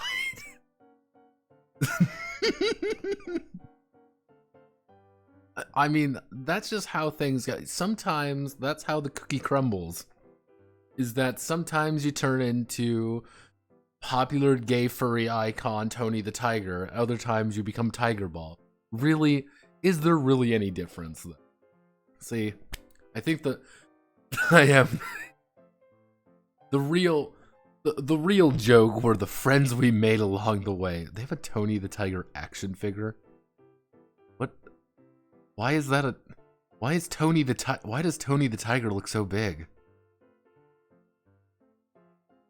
Oh, Tony, what did I... Tony, you weren't supposed to Nikado Max. Finally, I found Manly, everybody. Can we go back to Tiger Ball? Okay, he said it, everybody. Give me 1 second. Let me just get the snipping tool out real fast. There we go. Just gotta snip that right there. No, I mean, I for one think that Bara Tony the Tiger would be more of a closer fit to you, Manly. But if you insist on becoming Tiger Ball, I for one cannot stop you. As a close and personal friend, it is my responsibility to make sure that you are a comfortable person in your internet persona. I personally believe that as a proud Russian man, it's your responsibility. People are joining it, like people are probably going to be very confused of why I'm looking at Bara Tony the Tiger. But long story short, Manly. But generally speaking, Manly, we don't need you in the corner here. So, we've got the weapons done. We need to now go to, yeah, mind you, to give you a more close idea of what I mean by this is the entire weapon section in Crisis Heroine. That's it. That is legitimately the entire weapon section right here. We expanded it slightly. So then we're going to now have to do armor. Let's see. 1, 2, 3, 4, 5, 6. Let's do. Are we gonna be lucky? 1, 2, 3, 4, 5, 6. Actually, if we do melee, we do this. We go down here. Select this. Da, da, da, da, da. We want to do armor, cost, head AP, chest AP, direct hit value.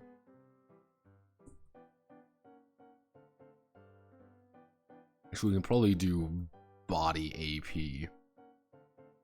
Baddie. Sure do like baddies.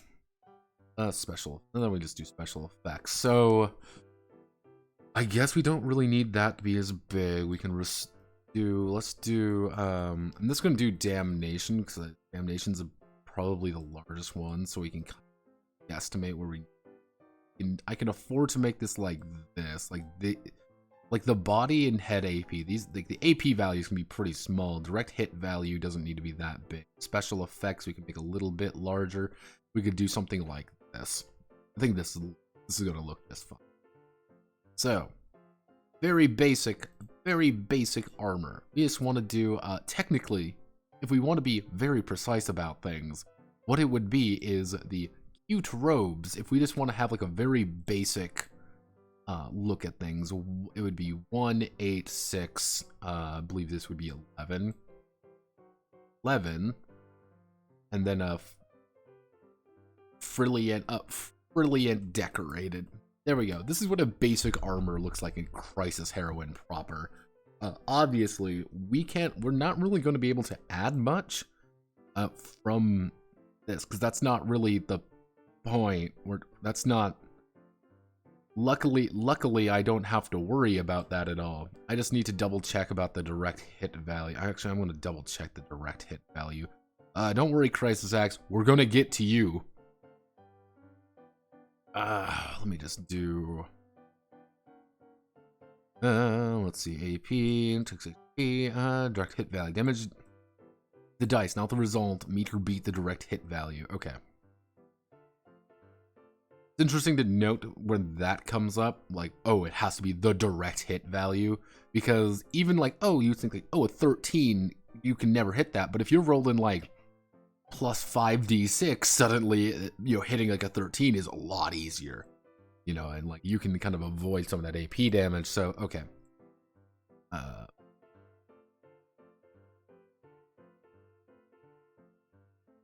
so if we want to be a little bit more conservative, we can do like light body armor. We'll do like light body armor, cost 1, 8, 6, and then we do like 10.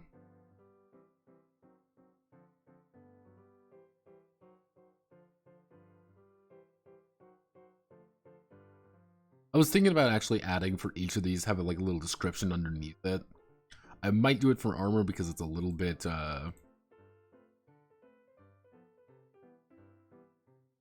do we want to do? We want to do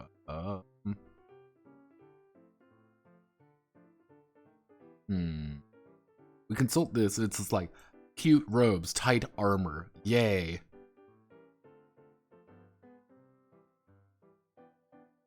Actually, no, we can do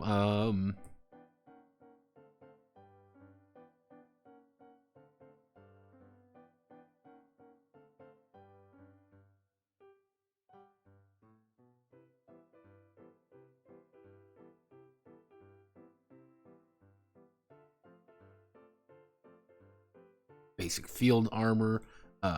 It actually, so it won't last long though. So very basic armor. We can do armor.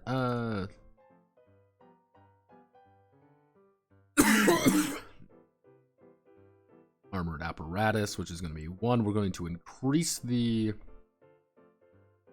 Luckily, we can increase some of these. So this would be 1, 12, 10, 12, 10, 12, 10, but this gets reduced down to 9, I believe. It gets reduced down to fucking 9.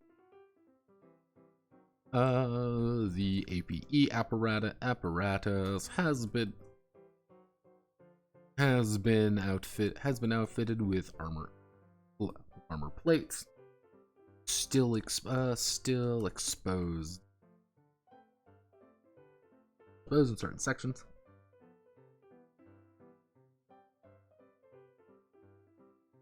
This brings us to our basic battle gear.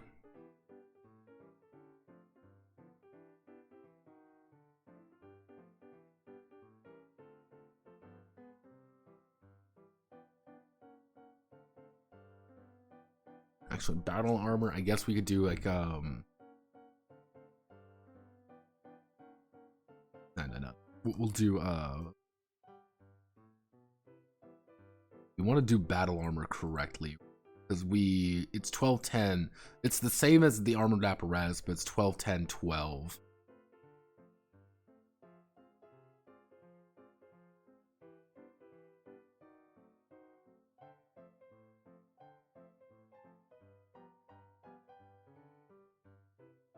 Amazing actual armor.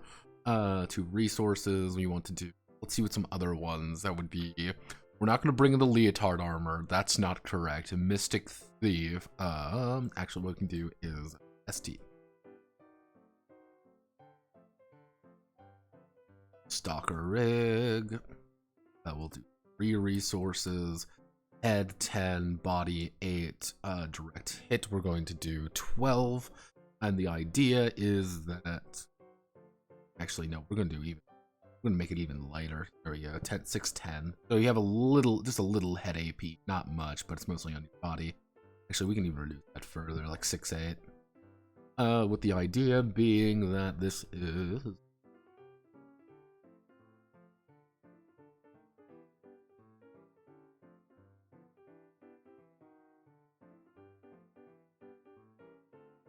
to field work and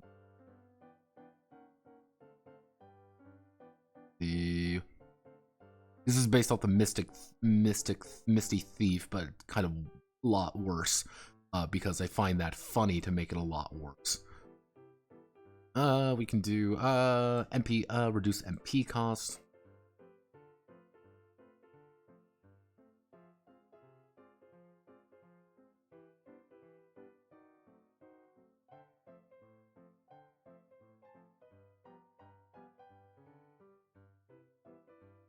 Go. See some other one like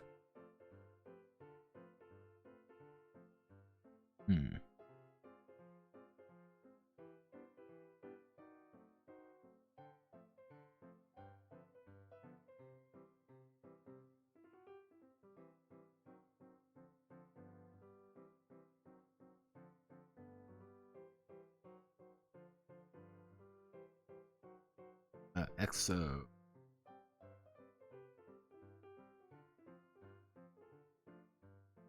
How do I want to word this? That's pretty much what this one's going to be. This is going to be the resource one. This one's going to be the heavy armor. So, like the divine dress is 16, 14, 12. Is 16. Like this is insanely heavy. And you know, the heavy the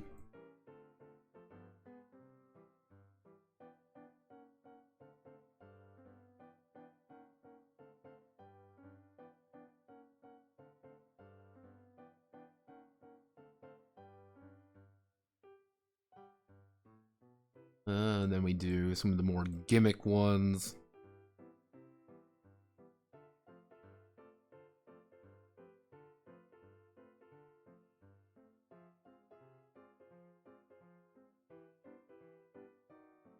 Because then we can do something like this. And the sword, like for example, the sword dancer one is 8, 6, 12. But it's 8, 6, 12, but it's let's gain a plus 1d6 to the avoid. Technically to the avoid technique.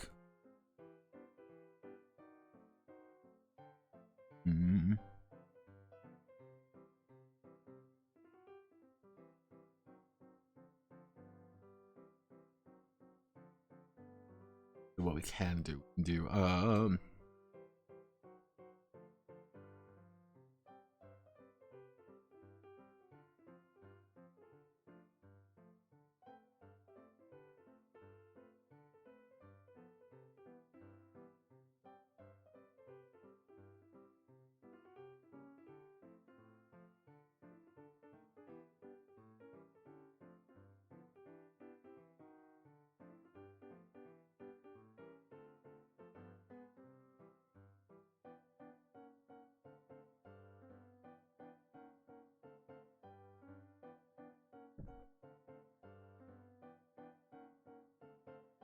so you always will have some armor. Always have 3 armor. So that's a 0 cost. So 3 resource, best armor. Because we want the one, because that one's called the sword dancer technique. We can probably do, what do we call it? We can call it the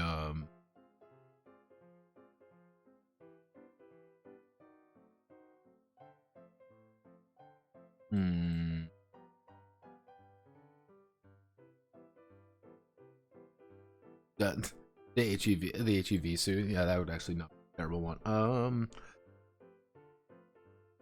Actually, for the next one, what we can do is we'll call it the non-standard environment, non-standard and NSEV suit.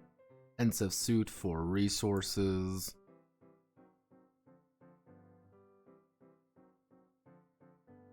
What?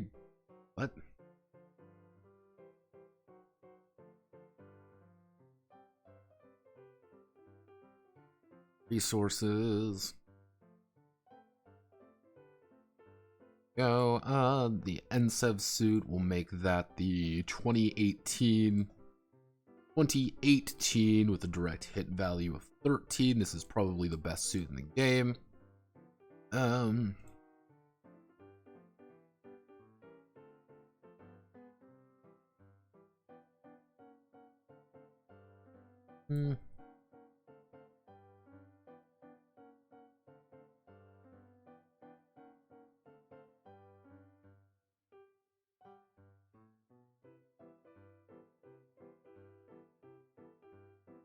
Non-standard environmental suit is primarily designed for soldiers entering the field.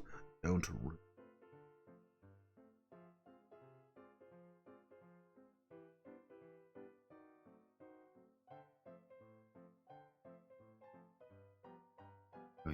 hard suit, but then that moves us to the avoid technique. What would be a good one to the avoid technique? I guess we can do you know what we can do is we can change this to damnation.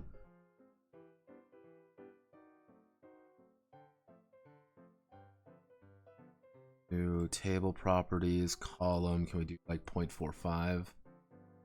0.48.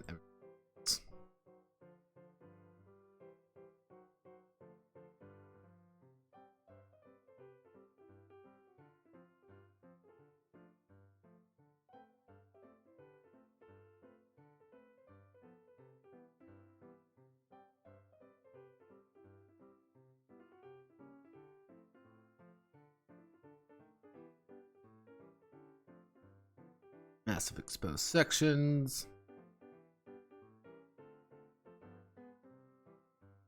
Actually, no. Gain blood. What's one of these things? Do the avoid technique.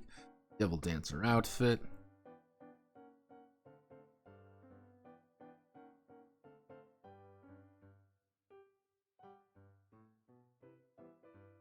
Comfortable. NSEV suit.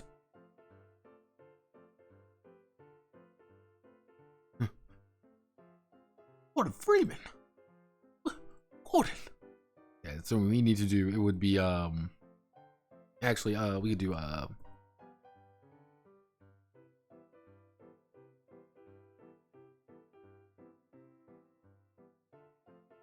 15 head armor, that's raw 20 fucking body armor. Then we move immediately to the direct hit value of 13.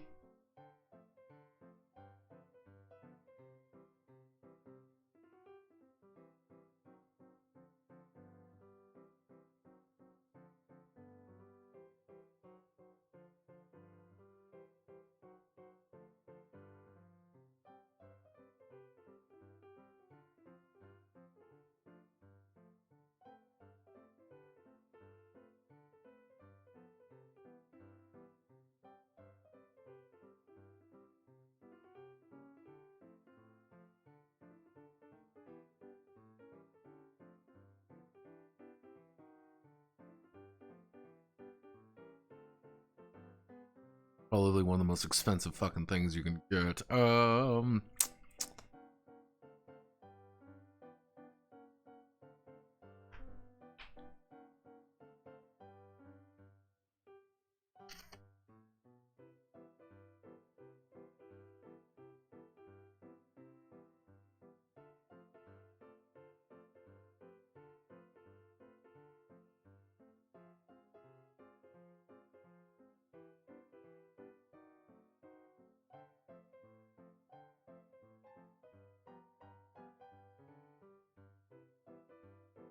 Actually, no.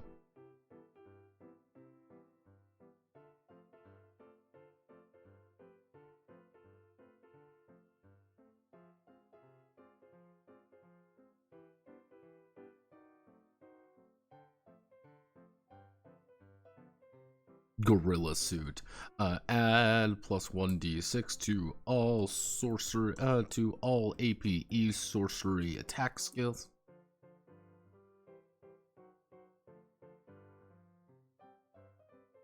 Add plus 1d6 to all APE sorcery.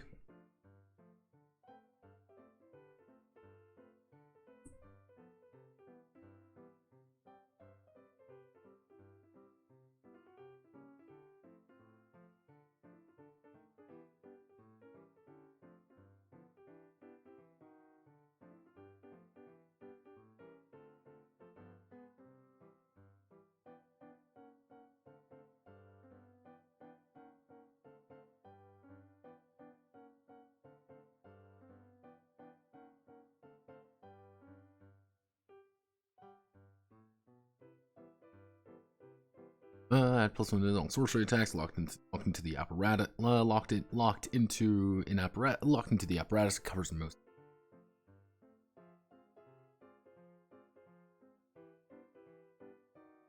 Gorilla. Yes, it's the gorilla suit. Yeah, come on. Turn on the gorilla suit and just start beating people fucking death with it. If we want to, we can add in the what would be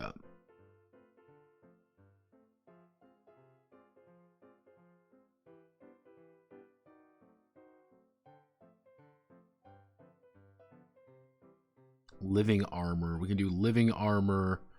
Actually, no, if we do living armor, we can do 12. It will be 12, 10, 11. And then we would be able to add a plus 1d6 to the void. Avoid anti-trap.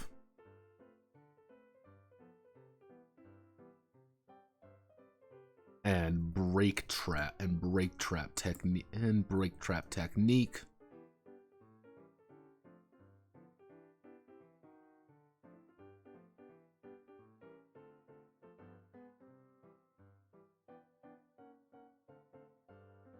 Whispers in an odd language. What would be another funny suit? What would be another piece of funny gear to add into something? Just a funny art. This really is the chippy. What would be another piece of funny equipment to put on our body to do terrible things with? Actually, we can probably add another piece of salvation. What would be another good angelic gear? Angels are pure efficiency, and fuck the rest.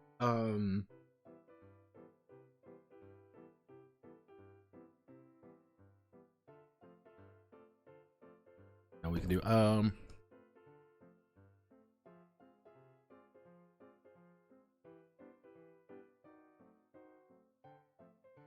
Spartan. Actually, Iron Spartan.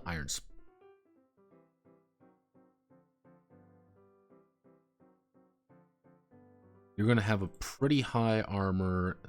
Where's the high leg armor? 18, 24, 10. 18, 24, 10. Oh.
6, 8.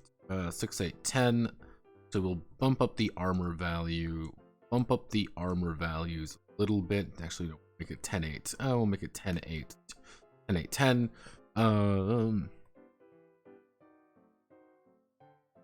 Gain plus 1d6 to, let's see, gain plus 1d6 to, actually no,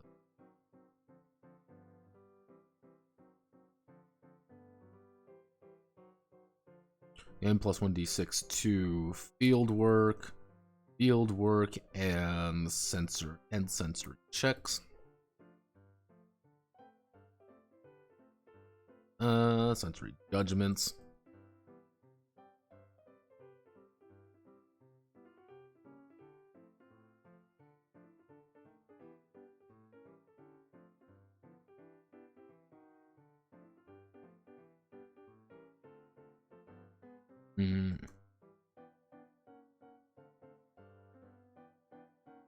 Actually,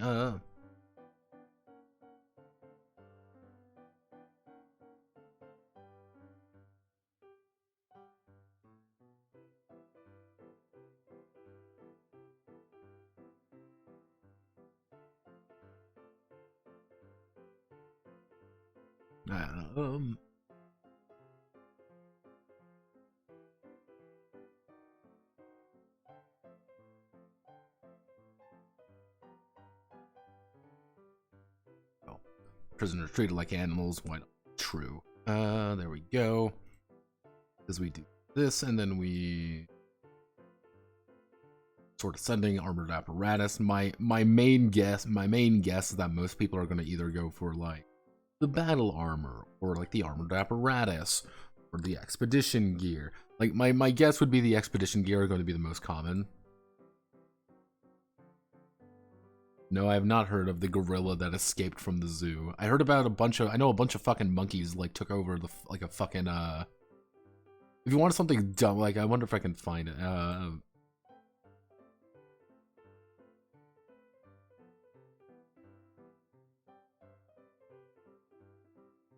Yeah, this is the thing I saw. 4 chimps loose in monkey house in Swedish zoo. No, I don't. There we go. Yeah, I saw this and I'm like this is no, it wasn't that. There was in fucking Sweden a few days ago, a bunch of fucking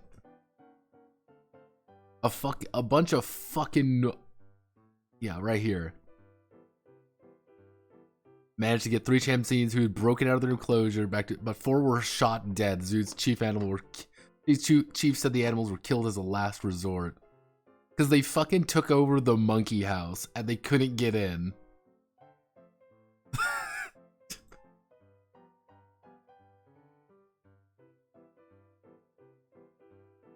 The gorilla violence alert to Tiamakamaka.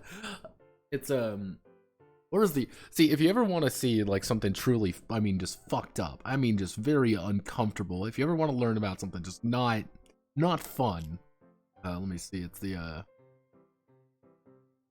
this is the Gombe chimpanzee war. If you've never heard of the Gombe chimpanzee war, shit's fucked. Like shit's completely fucked with the Gombe chimpanzee war. It's like Jesus. That I had to learn a lot. I learned a lot about that. I'm like, holy shit. Like that's a little bit hardcore.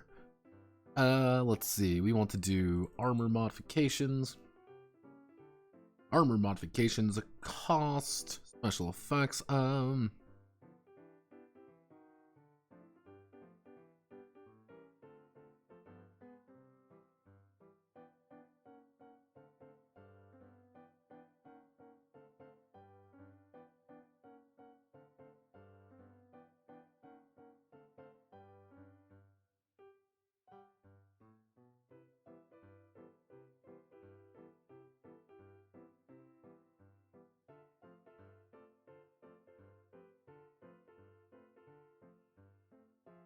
It's not a lot, but it's 3 AP that you can kind of freely now distribute.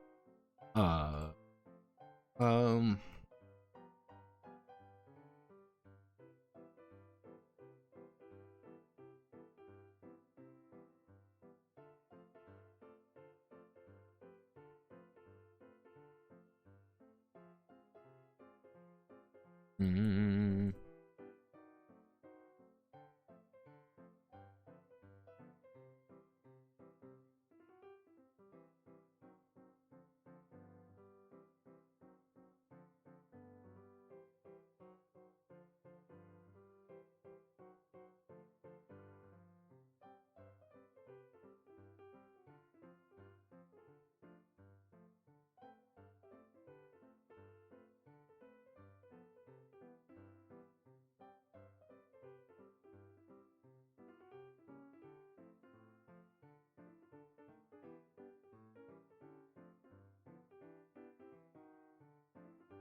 Resources decrease.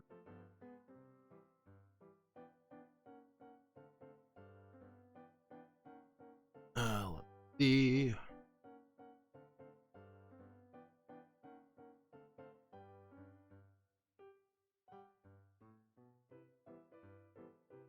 Hmm.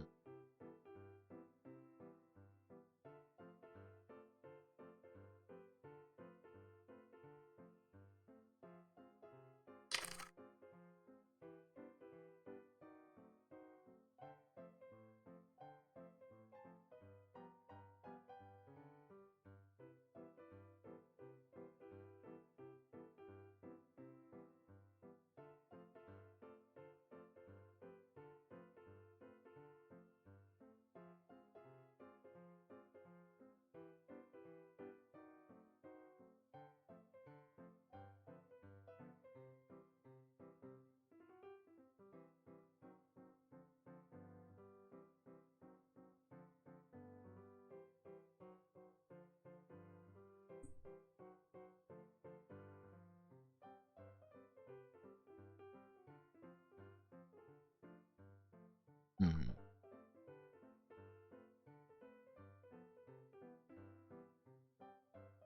You really do have the power to pull forbidden lore out of your ass. I don't mean that as an insult.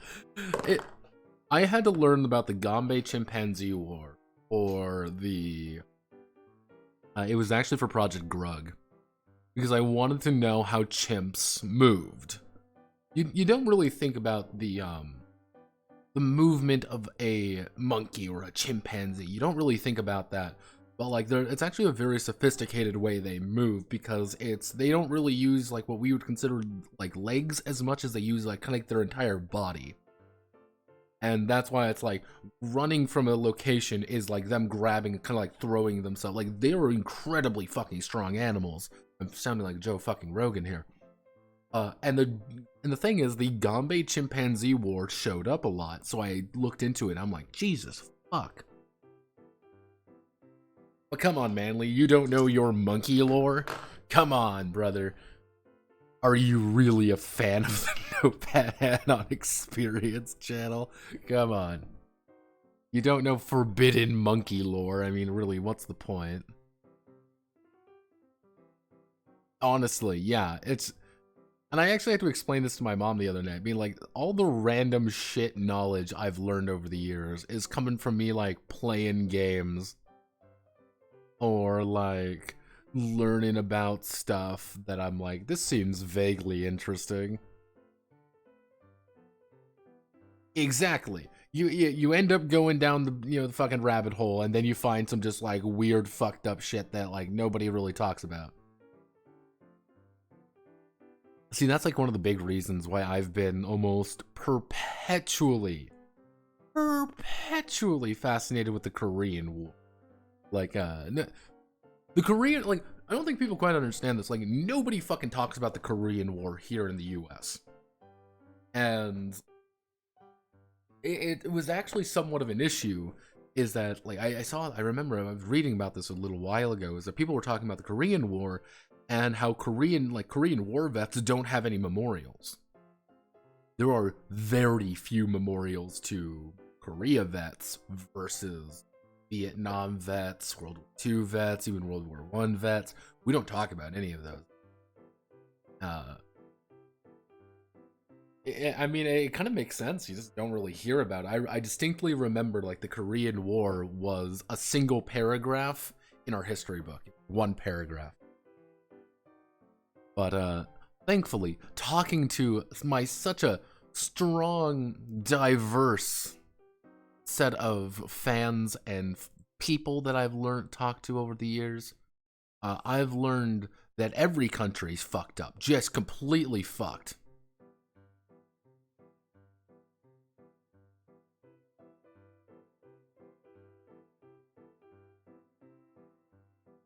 Yeah, it's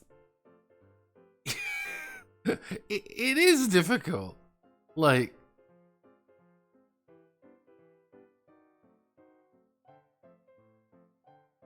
every country I think has got like that war that we either have to talk about in kind of a weird way, or it's like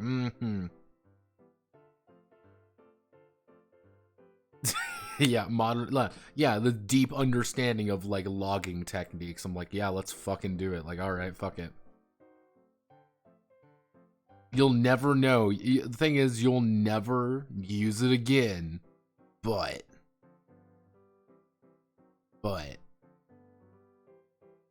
you never know. Like,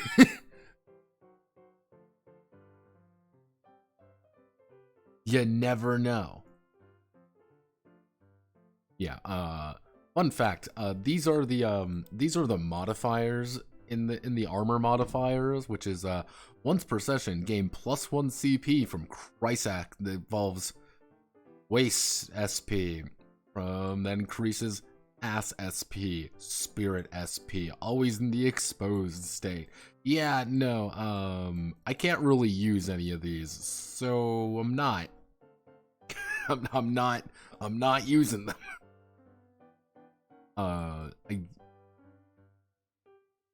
Yeah, there we go. We'll slap an image right down here, and I think that'll work pretty well.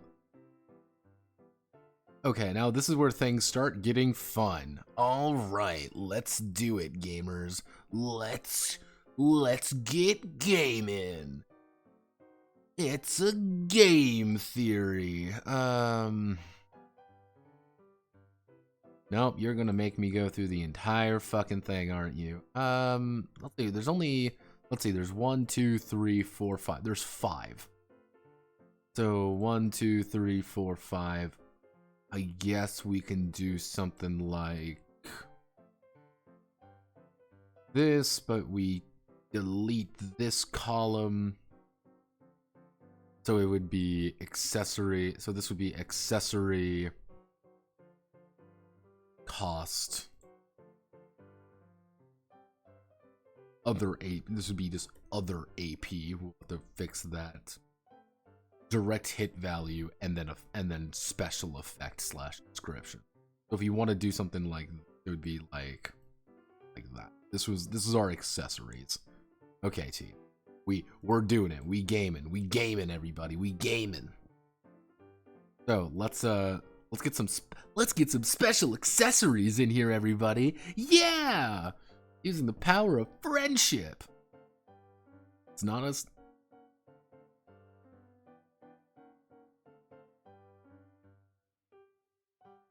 I know people keep telling me, being like, you should teach school because you're like, you should teach children. I'm like, why would you wish that upon anybody?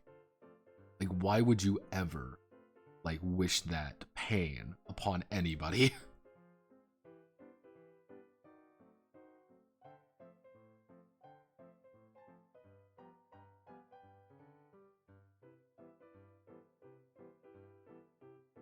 Like, I don't. Why would you do this? Like, why are you the way you are?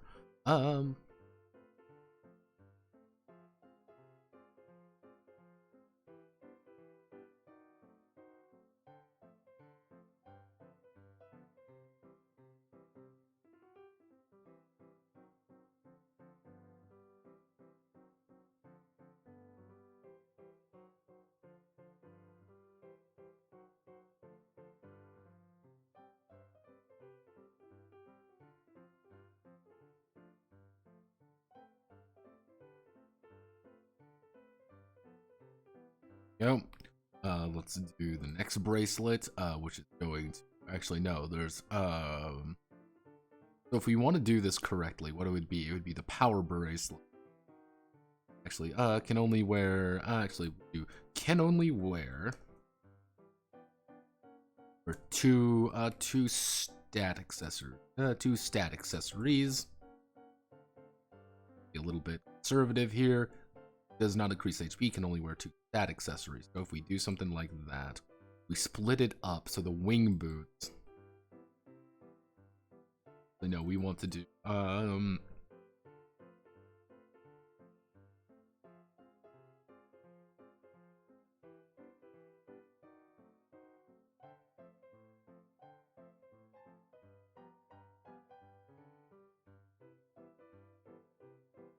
increase agility by plus, not increase IV, can only wear 2 stat accessories.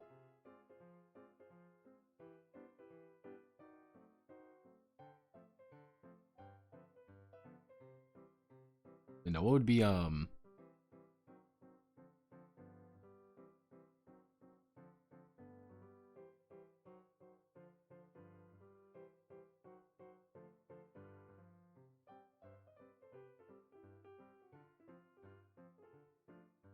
damn it. 0, 0. Increase. Actually, no. Increase intelligence by +1 does not increase IV or MP And I think you can see where this one's going. Yep, we're going to be doing that, and then the next one's going to be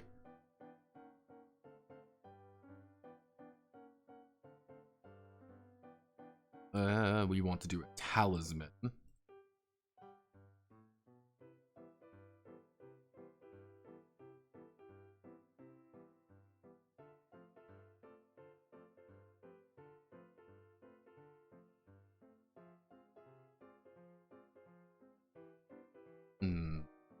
What would be an accessory? We got the bracelet, we got wing boots. Ones are more showy, more flashy. Supposed to be actually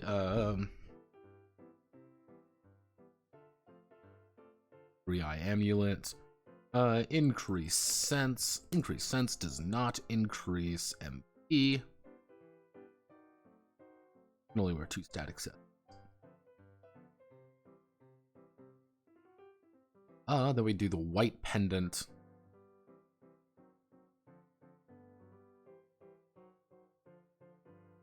See, we can be a dick and just add all the pendants in. Like,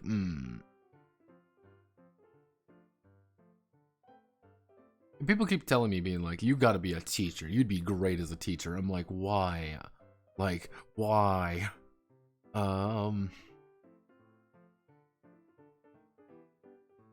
I mean, this is what, like,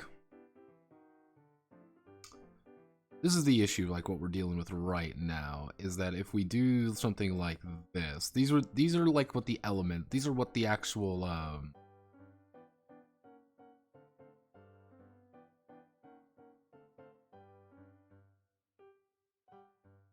yeah, because you end up with, like, the pendants. Reduce, increase light element damage you take by, damage you deal, reduce dark element damage you take by -2, only 1 pendant.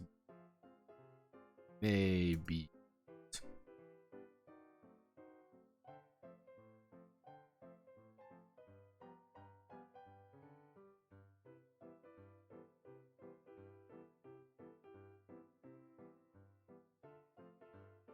Yeah, so it's like my theory is, like, there are actually quite a few of these white pendants, and you know, like, there's 4 pendants technically, and they all do slightly the same thing. They don't add anything like this. If we want, are we actually adding anything that adds direct hit value? No, we don't want to add the long glove or anything. I don't think that would be appropriate. We can delete the column there. We can extend this out a little bit easier. If we do this correctly, do it.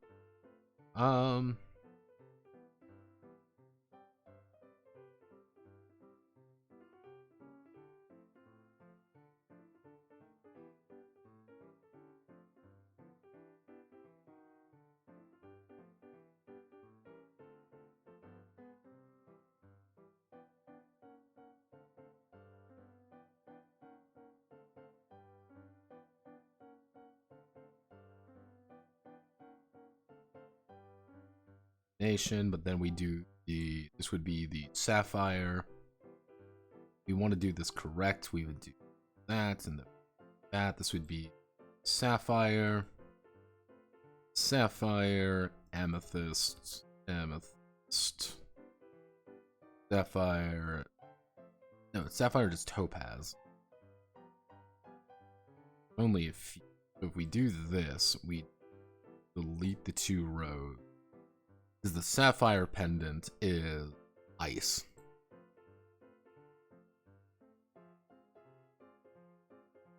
I mean, I guess can we do one for each element? I guess we can do one for each element. They're all going to be just 2 damnation. That's going to be one of the things. Because only, mind you, only the demons actually deal with elemental bullshit. Nobody else deals with that shit. Because it's hard gay. Let's do, gem types. Like, gemstones.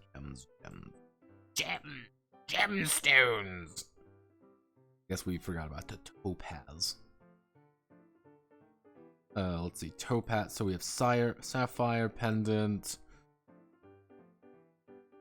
ruby pendant. That's what we forgot. So this would be the ruby pendant, the sapphire pendant. Then this would be the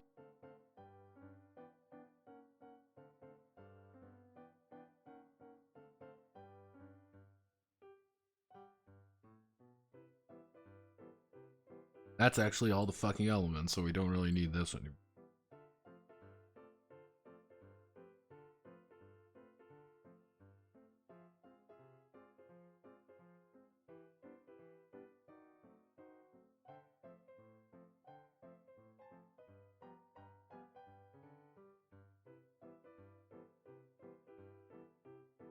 Okay.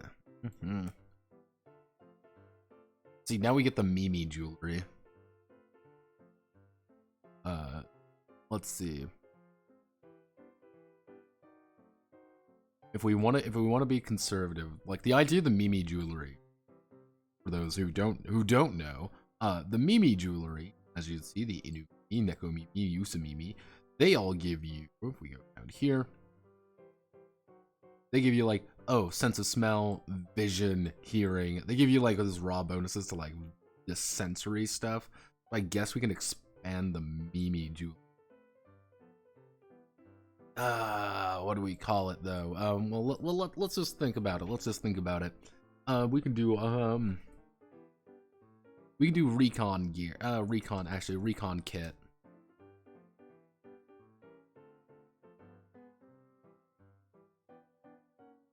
Which the idea being a game plus 1d6 to rolls involving vision.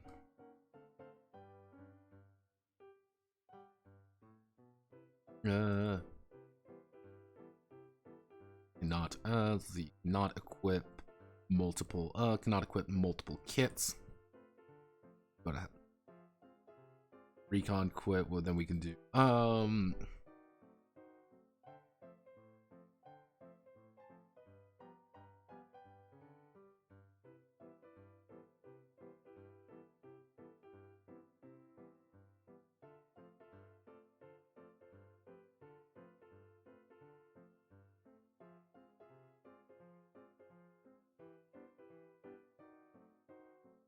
actually, we do explorer's kit plus 1d for roles involving exploration and field work. Not equip multiple quits. Field work is just going to be kind of like my generic. It's the generic everything else one, being like, if you legitimately do not know what else to do here, you can just say, I'm going to use it for field work. It doesn't make sense. Recon, the recon kit is full of just recon stuff. Does it make sense to that my recon kit is, good? Yeah, this makes, vague amounts of sense. Does my science kit makes a vague amount? Does my explorer's kit involving exploring?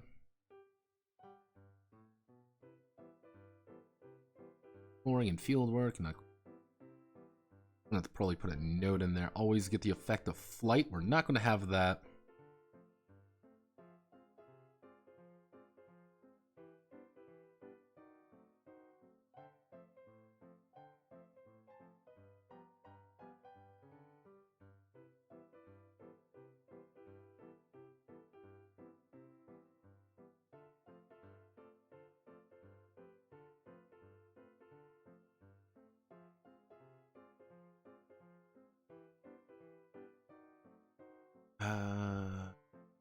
All the way back. It would be the Stitch Sway Guard. Actually guarding,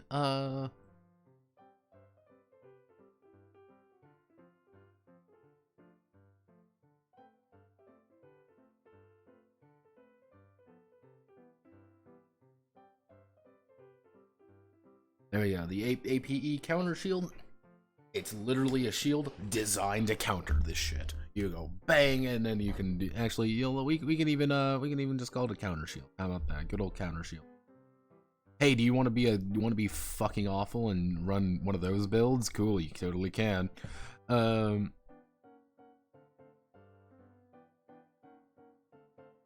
Yeah, that's like a lot of history classes. Is like, when did this thing occur?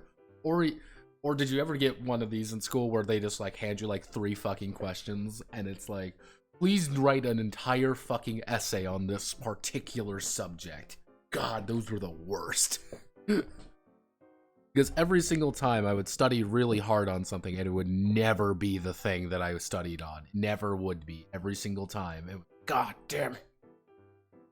Fuck. Oh, damn. Actually, requires one hand. Requires one hand to use. Actually, no, we're not even requires one hand. Just a fucking attached to your, actually. Apparatus. We'll do apparatus counter shield. So it's literally attached to your fucking exoskeleton. You bang, you can counter hit. Let's see, damnation. We need another salvation one. Let's get another salvation one in.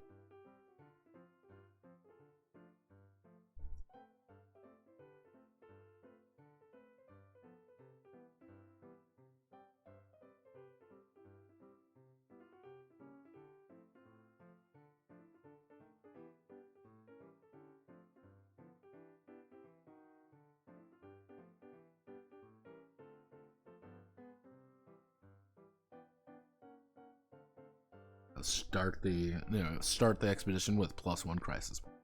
Not much, but it's, again, that's the +1 crisis points that you can use to maybe save your ass. Okay, team, we did it, everybody. We managed to get through the entirety of equipment. Now we get to crisis axe, everybody. Now we got crisis axe.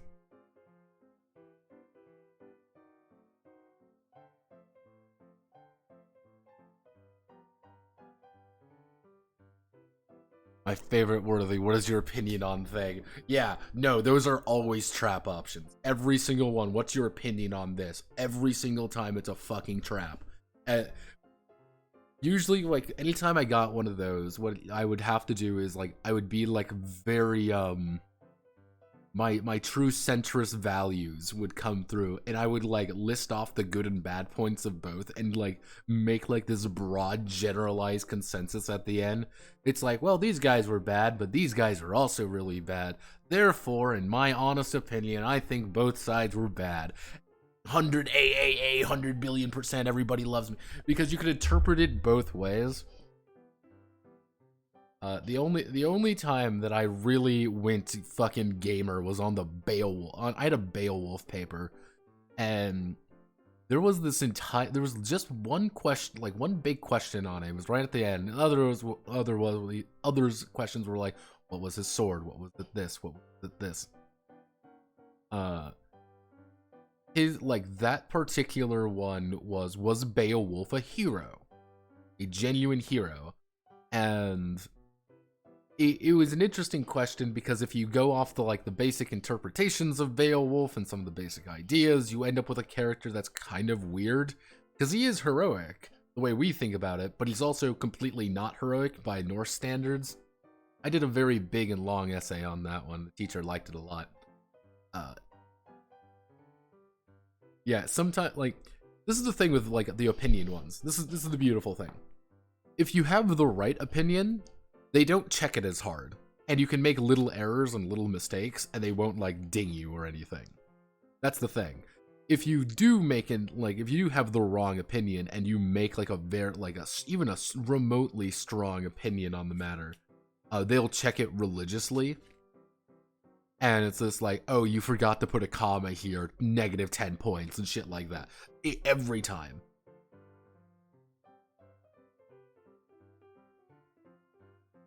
Yeah, it's a very long and convoluted, like, mind you, I actually had to do a fucking paper on the definition of the word hero, the etymology of it. I did an entire fucking paper on it, because I was interested. And it's a fascinating word, hero. Is Beowulf a hero than 90% of the missing pages? Yeah, because you gotta remember, like, Beowulf is hilarious because it's like, it's literally, we have the first part and the last part of Beowulf's story. We do not have anything in the middle. Not a single word in the middle. And I think that makes it really funny to think about. And it's like, how do you even, it's just like, I guess this is what it is. Because it's like, oh, wow, you're so cool, Beowulf. You're gonna do great things. Like, hard cut time skip. Wow, Beowulf. You're the coolest fucking guy ever, and you need to kill a dragon now.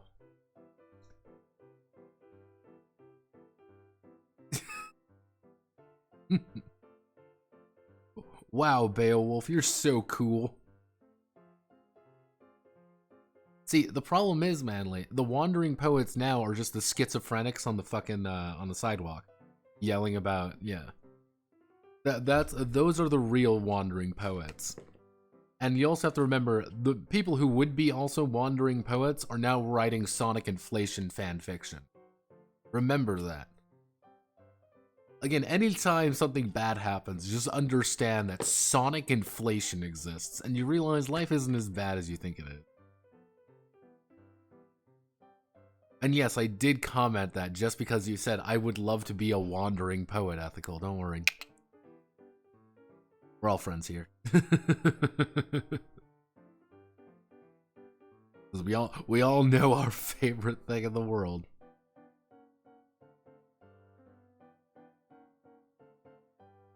Let's see,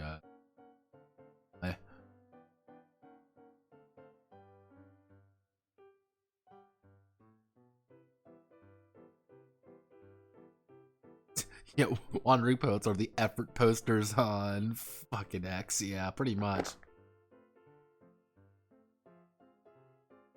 And I respect that. See, I respect that immensely.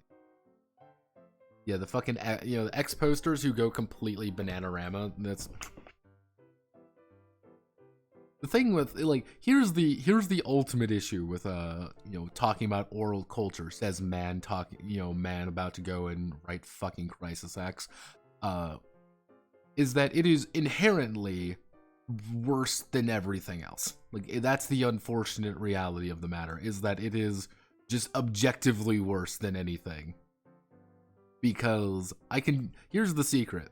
Like, here's the beautiful thing. I'm gonna show you something here real fast.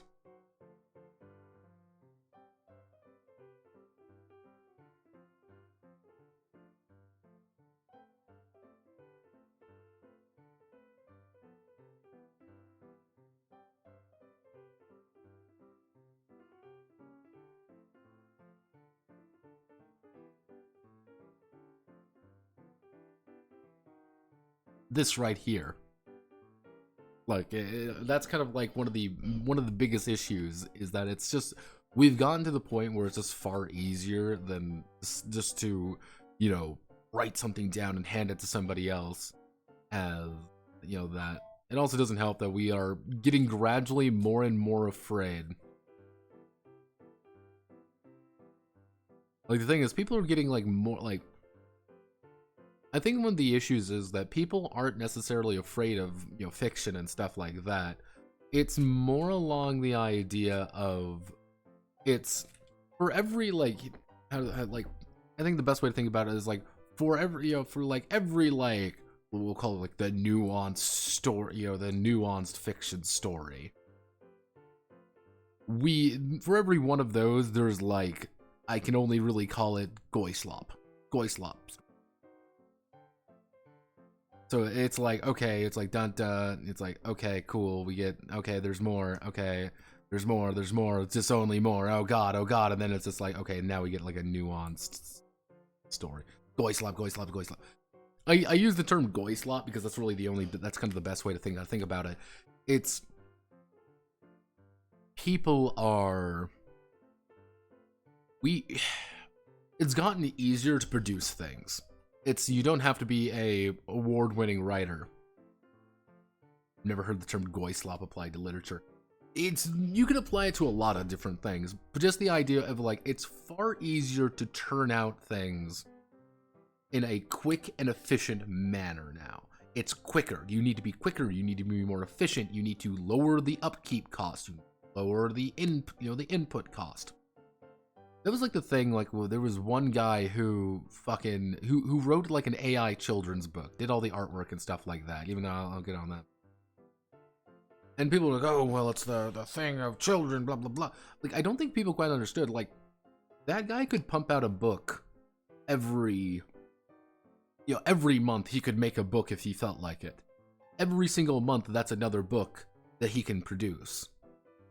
And it doesn't need to be good, doesn't need to be storied, it doesn't need to be anything like that. It just needs to be produced, and now it's out there into the wild.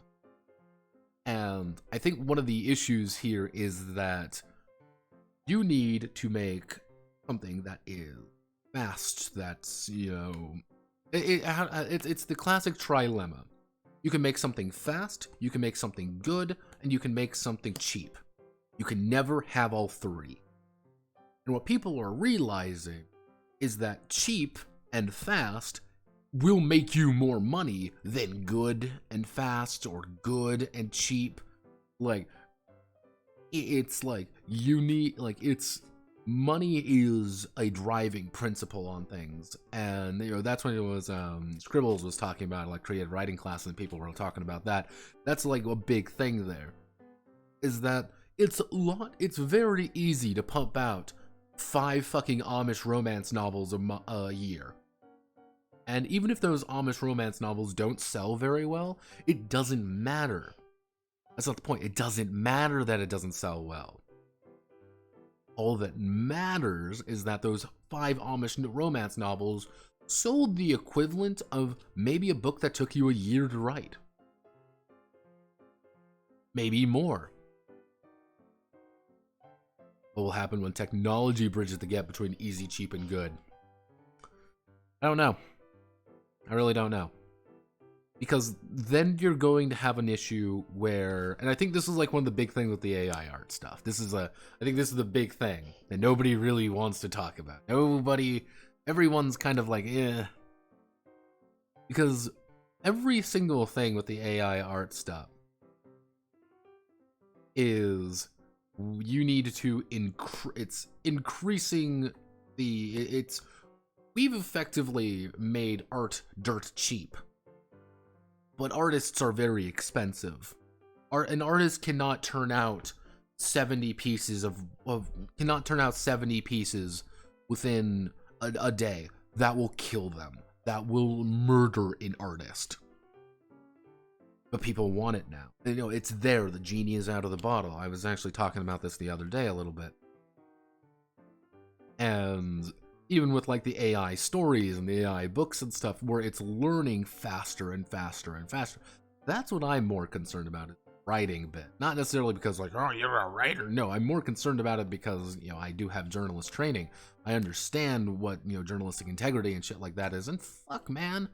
You train shit on enough books, you can find things that are objectively good. Here's the thing. There are some books that are objectively good. That if you can train 1,000, a shit ton of books, suddenly these AI are going to get a lot smarter, a lot faster, and a lot easier. hey, I'm going to train this AI exclusively on classic literature. Classics. All of it's free, all of it's, available, and I'm going to train it on it. Thousands of generations go by. And suddenly you click a button and it'll generate the first 3 chapters of War and fucking Peace. Yeah, it's a monkey with a typewriter, but the problem is the monkeys, there's 1,000 monkeys with 1 key each, and every time it hits the key, and it'll make something. It won't be perfect, but it'll make something. I think that's one of the big fucking issues right now. It's monkeys with a type. Yeah, ethics of AI or art and writing, and then the end of the article, 80% was written by an AI. Yeah. I think there is a chance that you're going to hit, there's going to be a certain point. This is, mind you, this has actually been a big debate with my original school, my alma mater, that we've been talking about actually, is what will happen when all you need to do to tell a full, very basic story, just like a basic news story. You need the subject, you need the basic idea, you need the basic tonal idea, and you need some just very simple concepts to plug in there, and suddenly the AI will write it for you. Doesn't need it. All it needs to be is the vision. There is an entire style guide. AP style guide is a very precise thing. And what if you just program an AI to do that? Honestly, a style guide would not actually be hard to just have it as basic parameters. Yeah, it's anytime you see the word Christian, you have to capitalize Christian in certain places. It understands context a lot more. That's AI writing is going to get a lot scarier in that regard, and I think people see AI art as a lot more of a bigger threat because it's AI art and it's spooky and it's something that it's more immediate. But that's one of the ideas. It was the fucking the comic book that came out recently that got copyright, its copyright removed effectively. Honestly, yeah, it's kind of the idea of that, the comic book that got decopyrighted, because the issue there is not necessarily this is the thing that I don't think people quite understand, is you lost the copyright on the artwork, not necessarily the words written within or anything like that. And if you try to copy that book, he'll fucking sue you because hey, you stole my fucking art, you stole my, my thing that I have rights over because it's my comic that I wrote. And then, mind you, that's entering an entire another debacle that I don't think anybody's ready to plan out. Because what's going to happen with these AI are that they're going to get a lot smarter and they're going to start writing things a lot faster. And suddenly, I've always joked, and there was a very big joke in our little department. It was, the best journalist is an AI computer that does not exist. It is an AI, because it is an impersonal machine that will tell you the facts and nothing else. It has no opinion, it has no dreams, it has no flourish. 3 people were murdered at this street, at this time, at this place. The police do not know a suspect. If you do know, report here. That took me 5, that was very quick. But an artist might be like, well, a tragedy here, these were the victims, these were the people, and this is what's going on. This is a series of No, AI doesn't give a fuck. News A, art, news piece B, news piece A, news piece B, news piece C, ending. That's interesting. Interesting and maybe issue prone. And I think that's things are only going to get a lot more strange in the future, my friends. And I don't really think there's going to be a good future for anybody at this rate. Generally speaking, I think one of the major issues is there just isn't we would really like to believe that there's going to be a good answer and our lawmakers will make a genius play. I think people are going to make a lot of mistakes, and I think people are going to make a lot of dumb decisions. See, what I'm hoping for, if they do go forward with the stupid fucking idea that they want, what I'm hoping for is some fucking artist to be like, haha, we've beaten AI artwork by getting this thing, launched in, haha, I've done it. And then they get immediately sued by somebody because they drew fan art of something. Just immediately fucking sued. And and it'll be like, but you can't do this is my artistic. Like, no, it's fucking not. Did you actually read the law?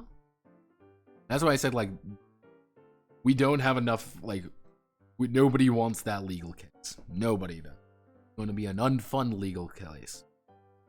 There's a few unfun legal cases that I don't think people really want to do, especially with, like, the journalist stuff, because I'm going to ask you all a question. I'll let you mull on it as I get this set up. What is a journalist? Who is and who is not a journalist?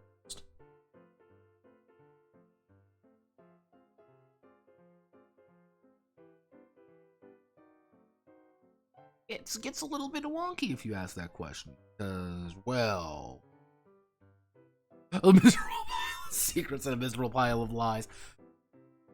That's less like, who qualifies as a journalist?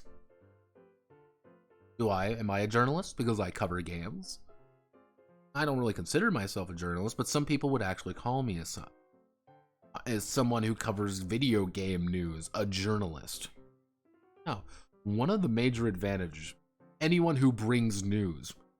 So if a guy posts on Twitter about his, lovely, if a guy posts on Twitter what he had for dinner, does that make him a journalist because he's bringing the news? We actually had a very large debate on this in class one day, and it was really funny. It was really funny among the guys who were like hardcore into like the journalist stuff, because almost all of them immediately went into like the government should okay certain journalists, like there should be a governing body of journalists.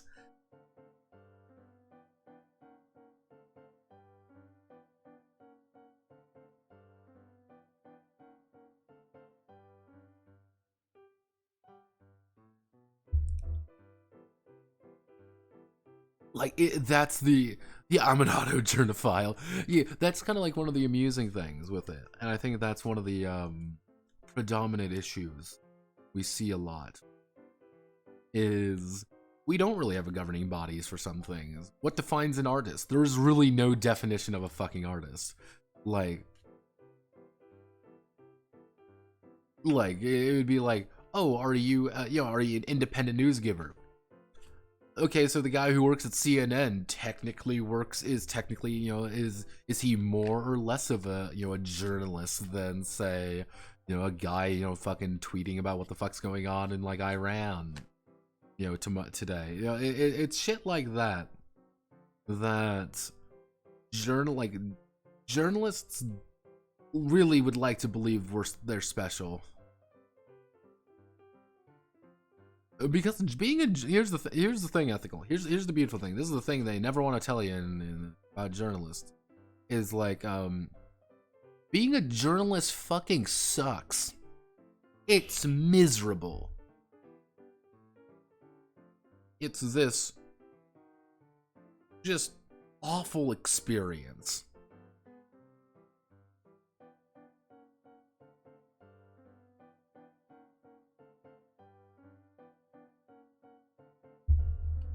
Because like the issue with like one of the issues with journalism you got to remember is you can do two things. Again, it comes back to that trilemma. Here's your beat. You need to get a story on your beat. Yeah, you got to write the story perfectly. Because if you don't write the story perfectly, you will not get picked up by AP. If you don't get picked up by AP, you're fucked, or your editor's gonna rip you to shreds because it's very precise writing. Very precise. You do not have a lot of freedom of how to write certain things. And if you fuck up writing that, you will get punished for it. And that's like, it's a pain in the ass. It's long hours. You get shitty pay. You don't get much out of it, and you will get swacked for it. People do not like you looking in on their dirty laundry. They don't. Fuck, there was a shit ton of journalists that got shot last year because they were reporting shit they shouldn't have been. People, that's like, nobody wants dirty laundry aired out.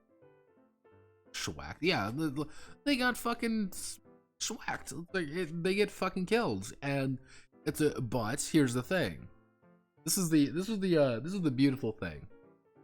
This is the unfortunate thing. Or you produce the shittiest, lowest quality bullshit, look at the happy dog, clap shit, and you will get rewarded for it. It's not hard to write, it's easy to pump out, and that's why you see press releases. Press releases are fascinating. I know for a fact everybody here has read a press release at least once, and you can always tell because it's always something a little bit wonky. Every press release is written in like this very self-aggrandizing way, like, oh, well, the city is doing everything in its power to be so noble and kind and generous and fucking, oh my god, and it's put right next to the news. Those press releases is how things happen. That's how you fill out the news. It is news, and that's how you fill it out. And that's a big issue, because money is money. Come on, guys. You need to sell more papers. You need to sell more subscriptions. You need to just make more. Because there's no money in journalism. It's like you have to go into like oh, we're noble and shit. I can tell you this. The moment an AI can reliably, mind you, with a few plugged in notices, can pretty reliably produce just pure black and white factual information in a news source, there will be mass layoffs. There will be no more journalism industry. There will be like the opinion industry of like, well, I'm a guy who's hired by the newspaper to write about politics, or I'm the guy who writes about the food. I write the food articles. But like, for every one of those, there's going to be like, because like, you're not going to talk about the fucking who's beat a city hall anymore. You don't need that guy anymore, because it's just going to be raw information. Because a lot of those city hall guys, you got to buddy up with people. Games journalism especially. Jesus fuck. You want a fucking disaster area? Games journalism is awful. Well, the thing with like Cyberpunk 2020, this is the thing with 2020. The journalists, and the kind of like the media guys in 2020, if you actually read their little description and their things like that, they're all schizos. They're all fucking weirdos. They are pirate radio guys. They're the guys who tell the truth. I think we're always going to have independent guys. I think, kind of like as, Manly kind of put it out there.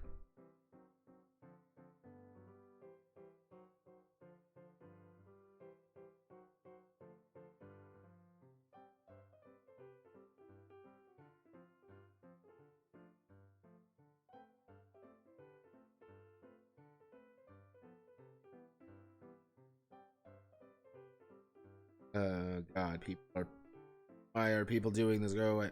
But like, Alex Jones, Cyberpunk ahead of its time.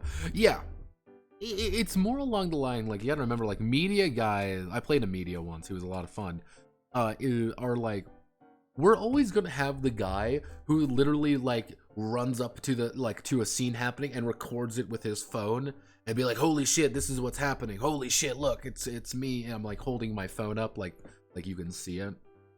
But we're gonna see a lot of that, I think. We're gonna see a lot of that. Because here's the thing. What do you trust more nowadays? Some guy coming up on, hello at CNN News. We're here to talk to you about the impact of global warming and shit. Here's our environmental expert, fucking Dave Jones from the oil industry. What's your opinion on it? or are you gonna trust some fucking 20-year-old kid with a fucking smartphone recording it live and being like, holy shit, this is happening? And hell, even if you look at fucking, like, a lot of news stories now, they're fucking Twitter, it's fucking things based on Twitter. It's nuts. It's really bizarre. Like, it's...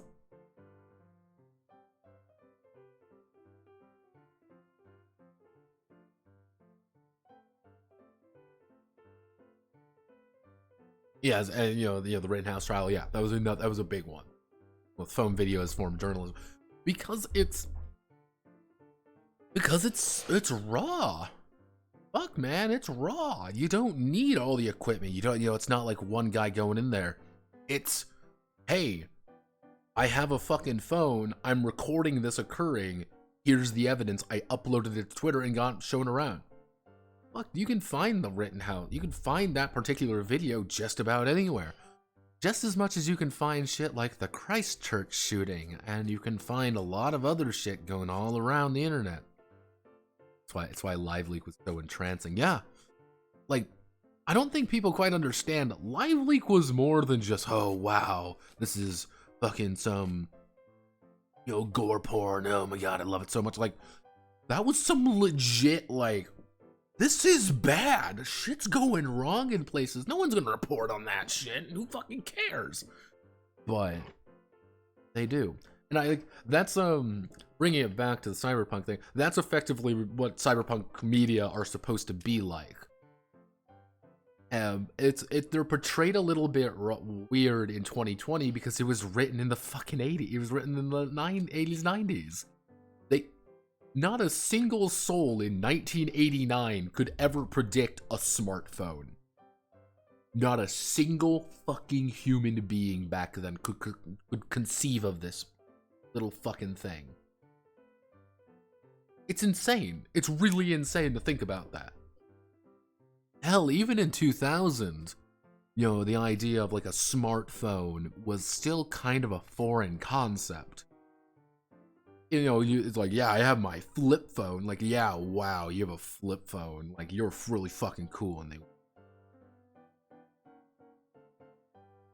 yeah, because they were these giant fucking things you wore on your hip, and drug dealers and business guys had them. They weren't a thing. Well, it's like Shadowrun. Fucking Shadowrun for the longest time had Shadowrun was made in the 80s, obviously, and there's a problem. This is the beautiful thing. This is a major problem in Shadowrun, that they actually had to retcon out, I believe in 4th edition, Google. No, they could not conceive of Google and how that changed the entire infrastructure. Wi-Fi wasn't a thing. Everything had to be cooked up. There was this entire explanation of like why Wi-Fi got fucked up and why Wi-Fi wasn't a thing. Nobody could predict that.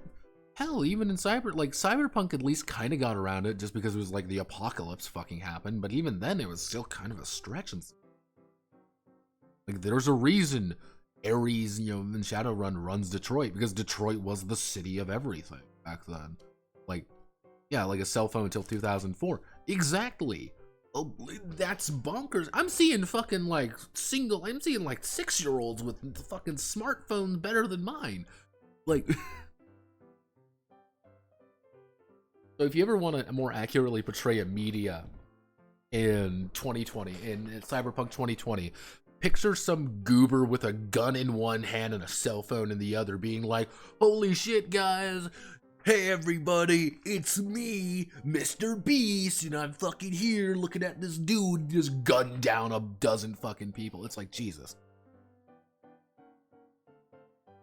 Motion track, yeah, it's...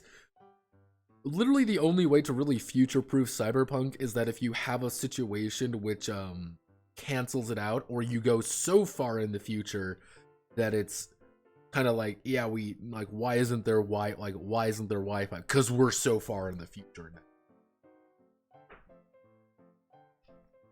now. That's like, I think, like, why 2077 is like as big as it is just because it's much easier to kind of future proof in a way, just because it's like, yeah, like, okay, so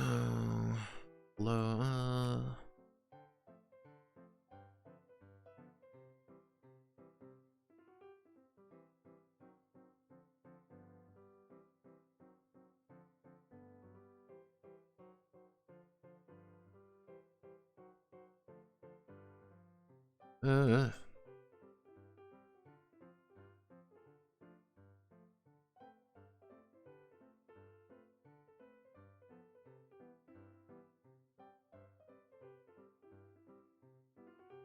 Actually, one.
Hmm.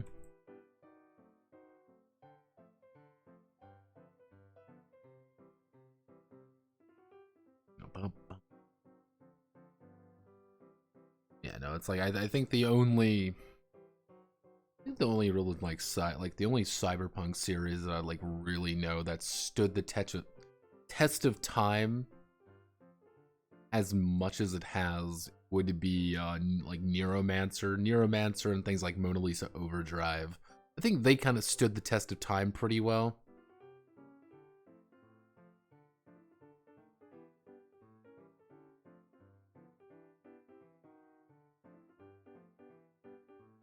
Simply because they're like so alien and so strange, and kind of going in there, it's like, okay, cool.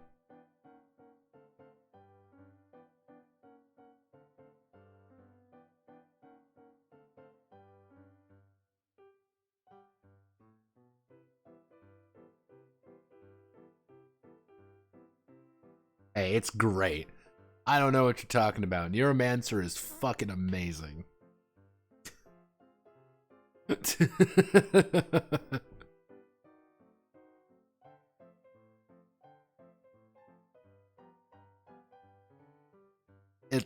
the thing. What I mean by like it holds up. This is the thing. The fact that when I say like okay, it holds up well, is entirely based on two things. One, it is so fucking foreign that it's like, yeah, the entire thing is just insane. Like, I'm like, okay, cool. The future is now, fuck off.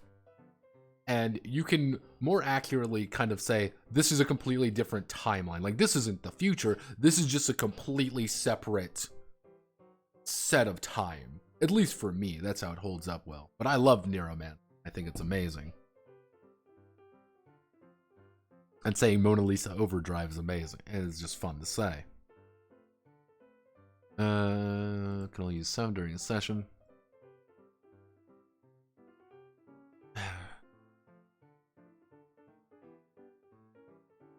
Normally a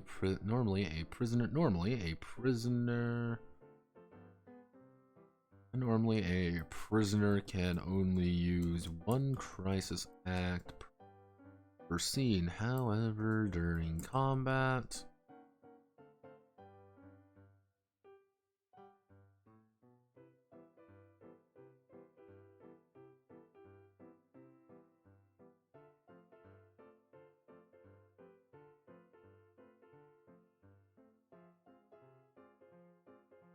let's see, they must fill the combat requirements of the crisis act to use it, even if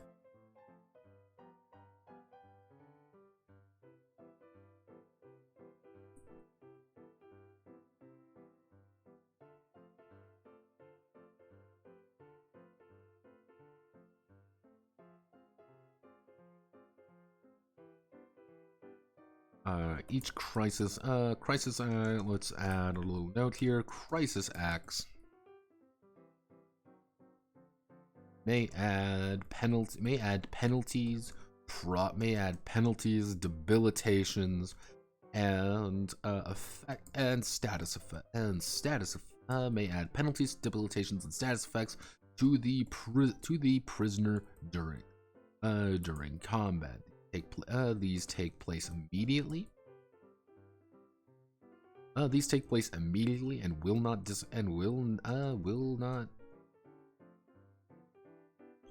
Let's see. Crisis add penalties, debilitation, status effect to the prisoner during combat and in the field. If a prisoner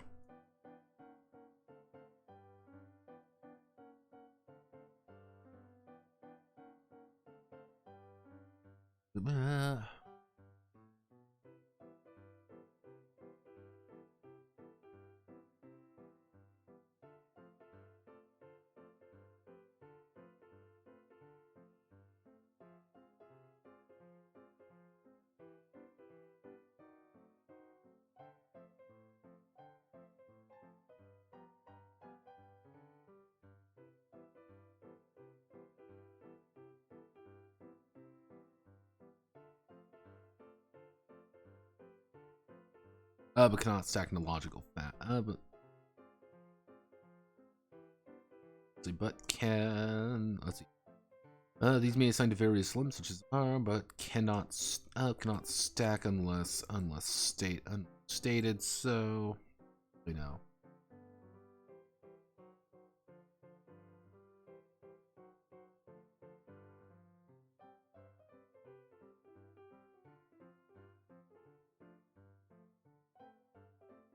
Footnote: if you have your leg removed via an angelic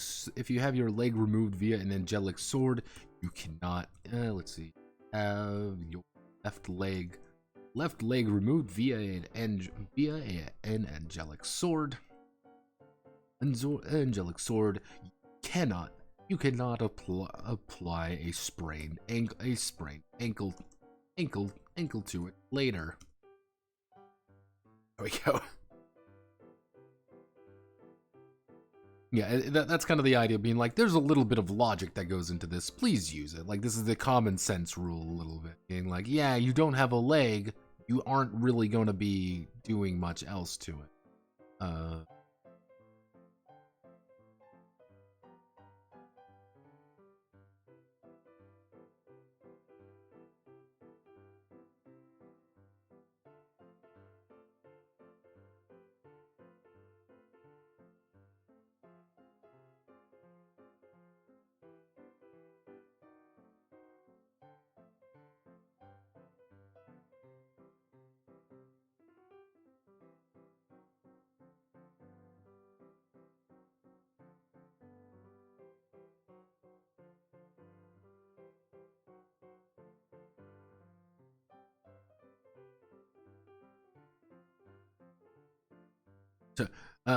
There we go. If you have your left leg removed via angelic sword, you cannot apply sprained ankle to it later. But if you have a sprained ankle, you can apply leg fully removed. But you can have the leg fully removed via that same sword.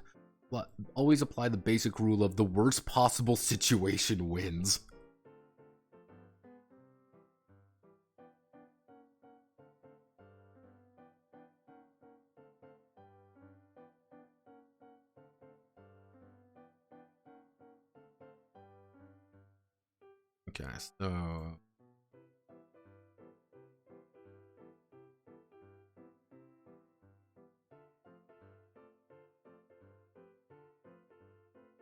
Okay, so let's see, there's 4 of them. So if we scroll all the way back up, go right here. 4 of these, we go all the way back down. We apply this right here. We do crisis act terms. CP gain, crisis point, CP gain. How many crisis points are gained using the crisis act? SP gain.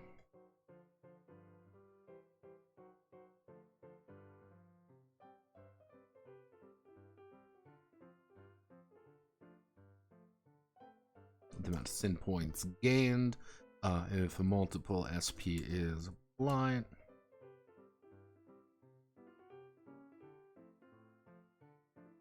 It may be split. It may split category.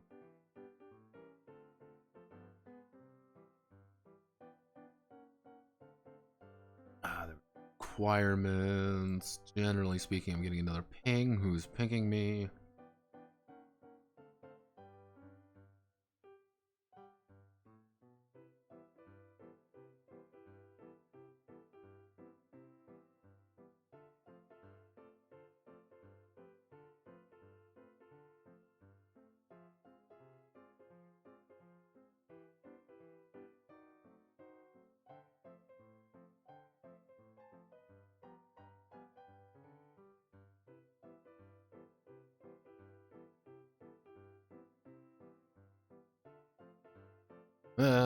We've got yaoi fans.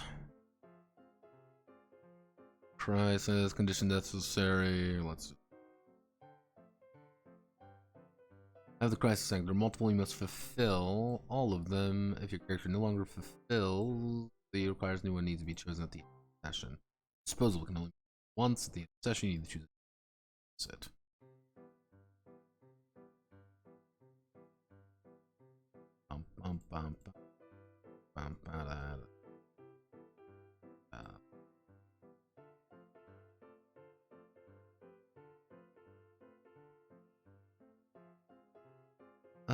Let's. Last one is battle condition.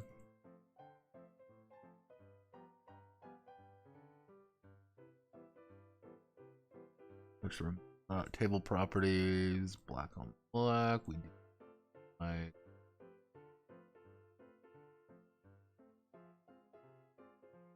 How far can we can extend it that far? Okay, I can work.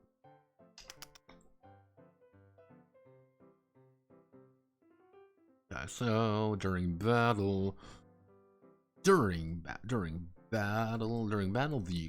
Crisis Act cannot be used unless the conditions are fulfilled.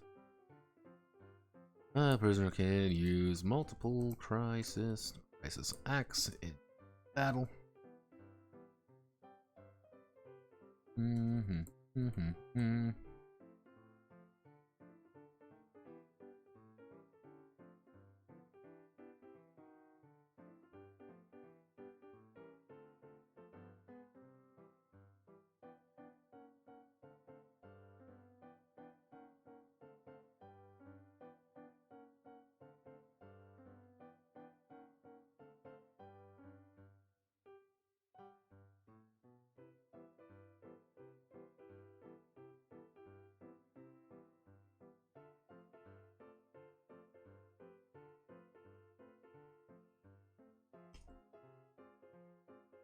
Armor points of a particular piece of equipment reaches 0 or is at 0.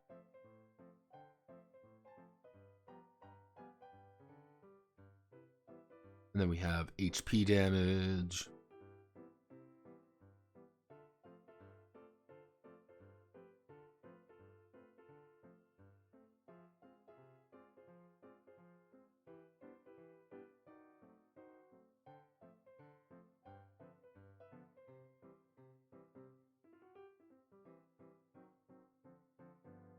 Crisis sucks.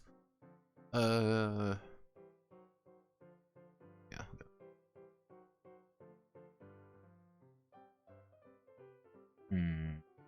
Guess if we do. Oh. Cells. That. Can I?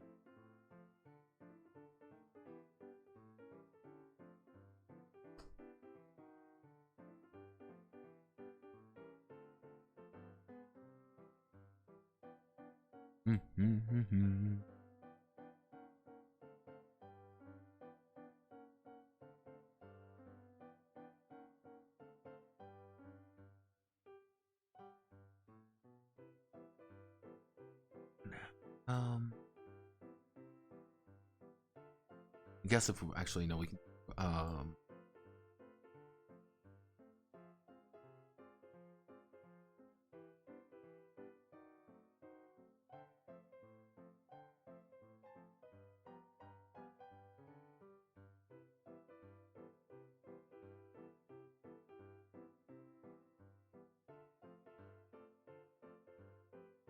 Activate or currently.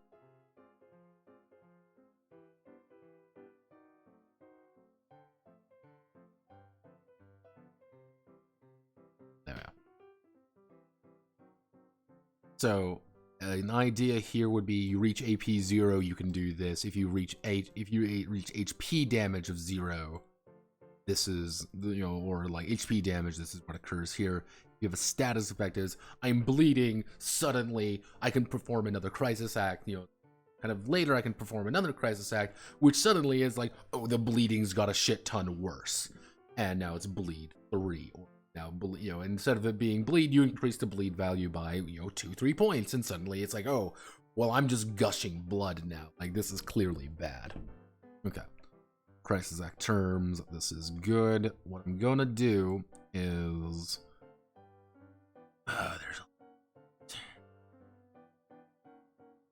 okay, so we're gonna play this as smart as possible.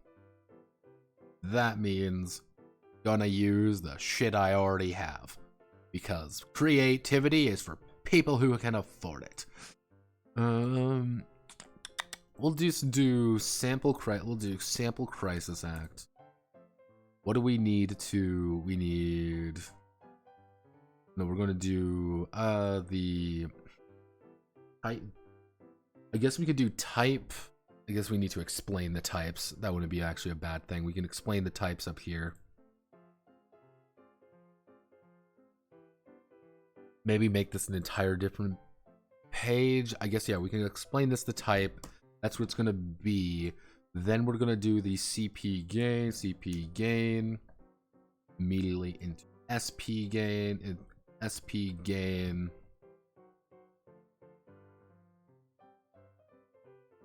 and then we don't really need to at all do that.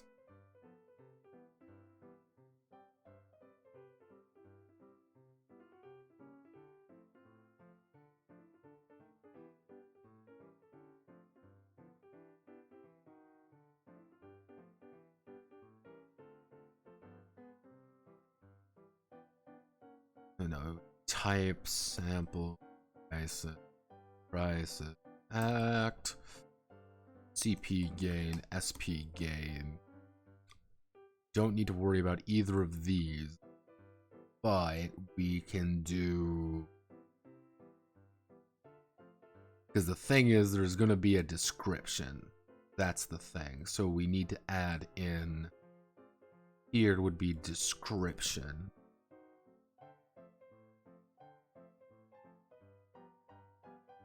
If we add in the description here, this is what the thing would be. If I'm doing this correctly. Maybe. I not do that. Am I thinking of this correctly?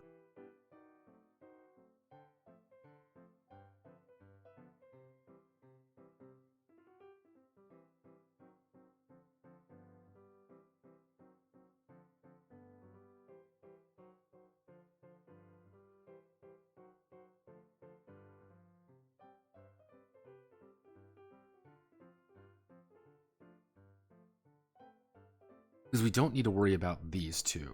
That's the big thing. So I mean, I guess we can do, keep it real small.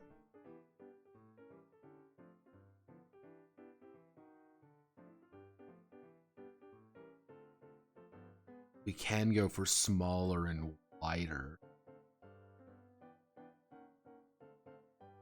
We do something more along the lines of maybe something like this. We keep them roughly the same size, but we just make them like clearly like bigger or smaller.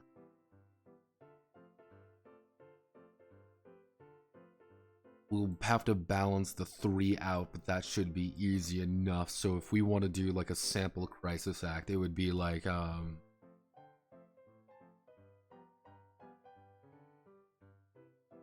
injury CP game. We'll say it's going to be like a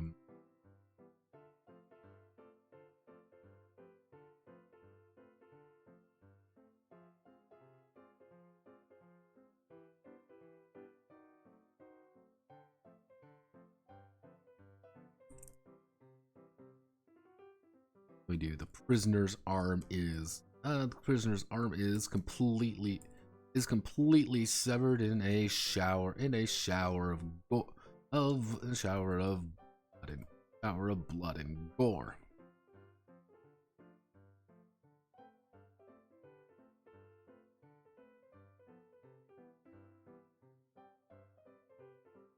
Now they'll have the shock.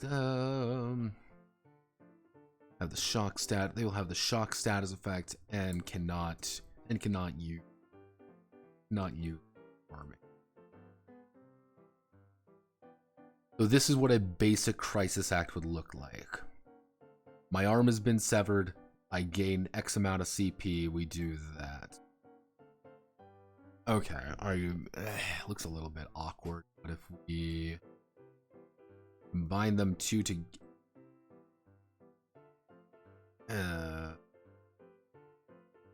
that, let's delete this table. We do not paste unlinked. All of you need to call. Let's do one. Can I get away with one? Can I get away with what? No.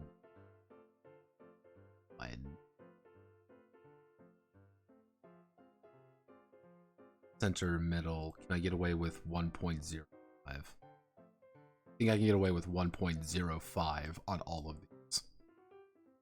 Because that'll give me enough room to kind of work around things. You have the description. I need the battle. I need battle.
There we go.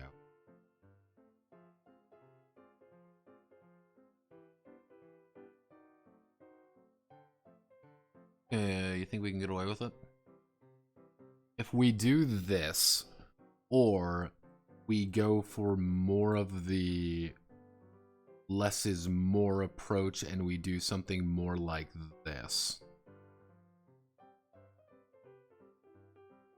Which we just go straight down. So it's more of, so instead of having, so it'd be about 2, maybe 3, like, God, it would only be about 2 per, like, that's not a, I can't, can I afford 2 per page? Do 1. No, I can't afford,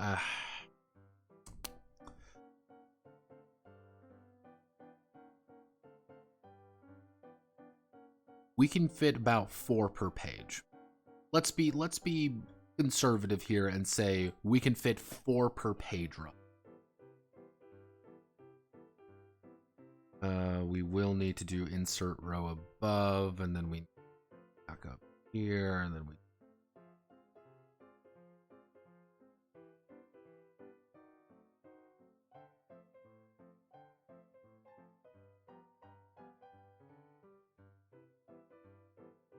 We need unmerge, actually.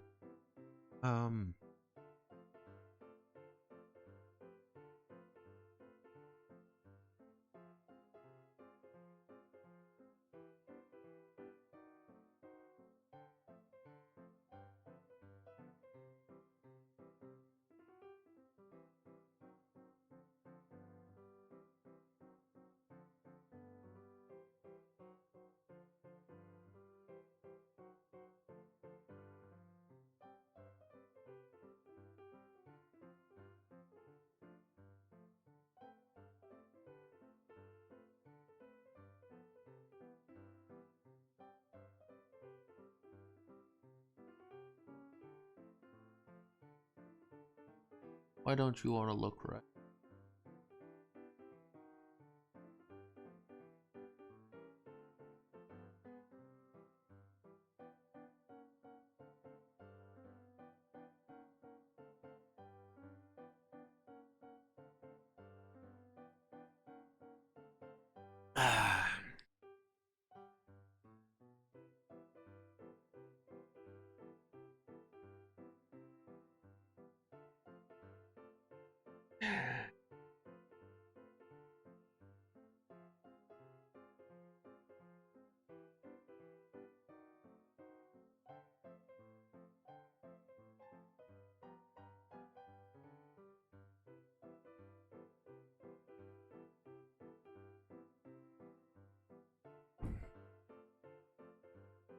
We remove that row, change the to like a darker blue.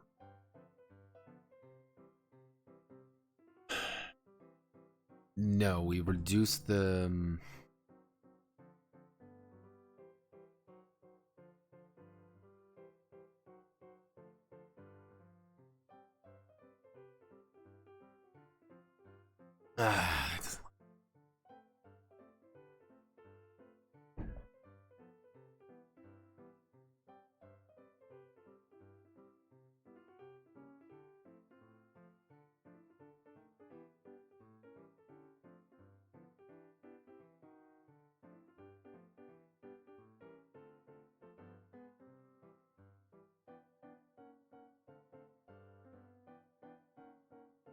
why doesn't this look right?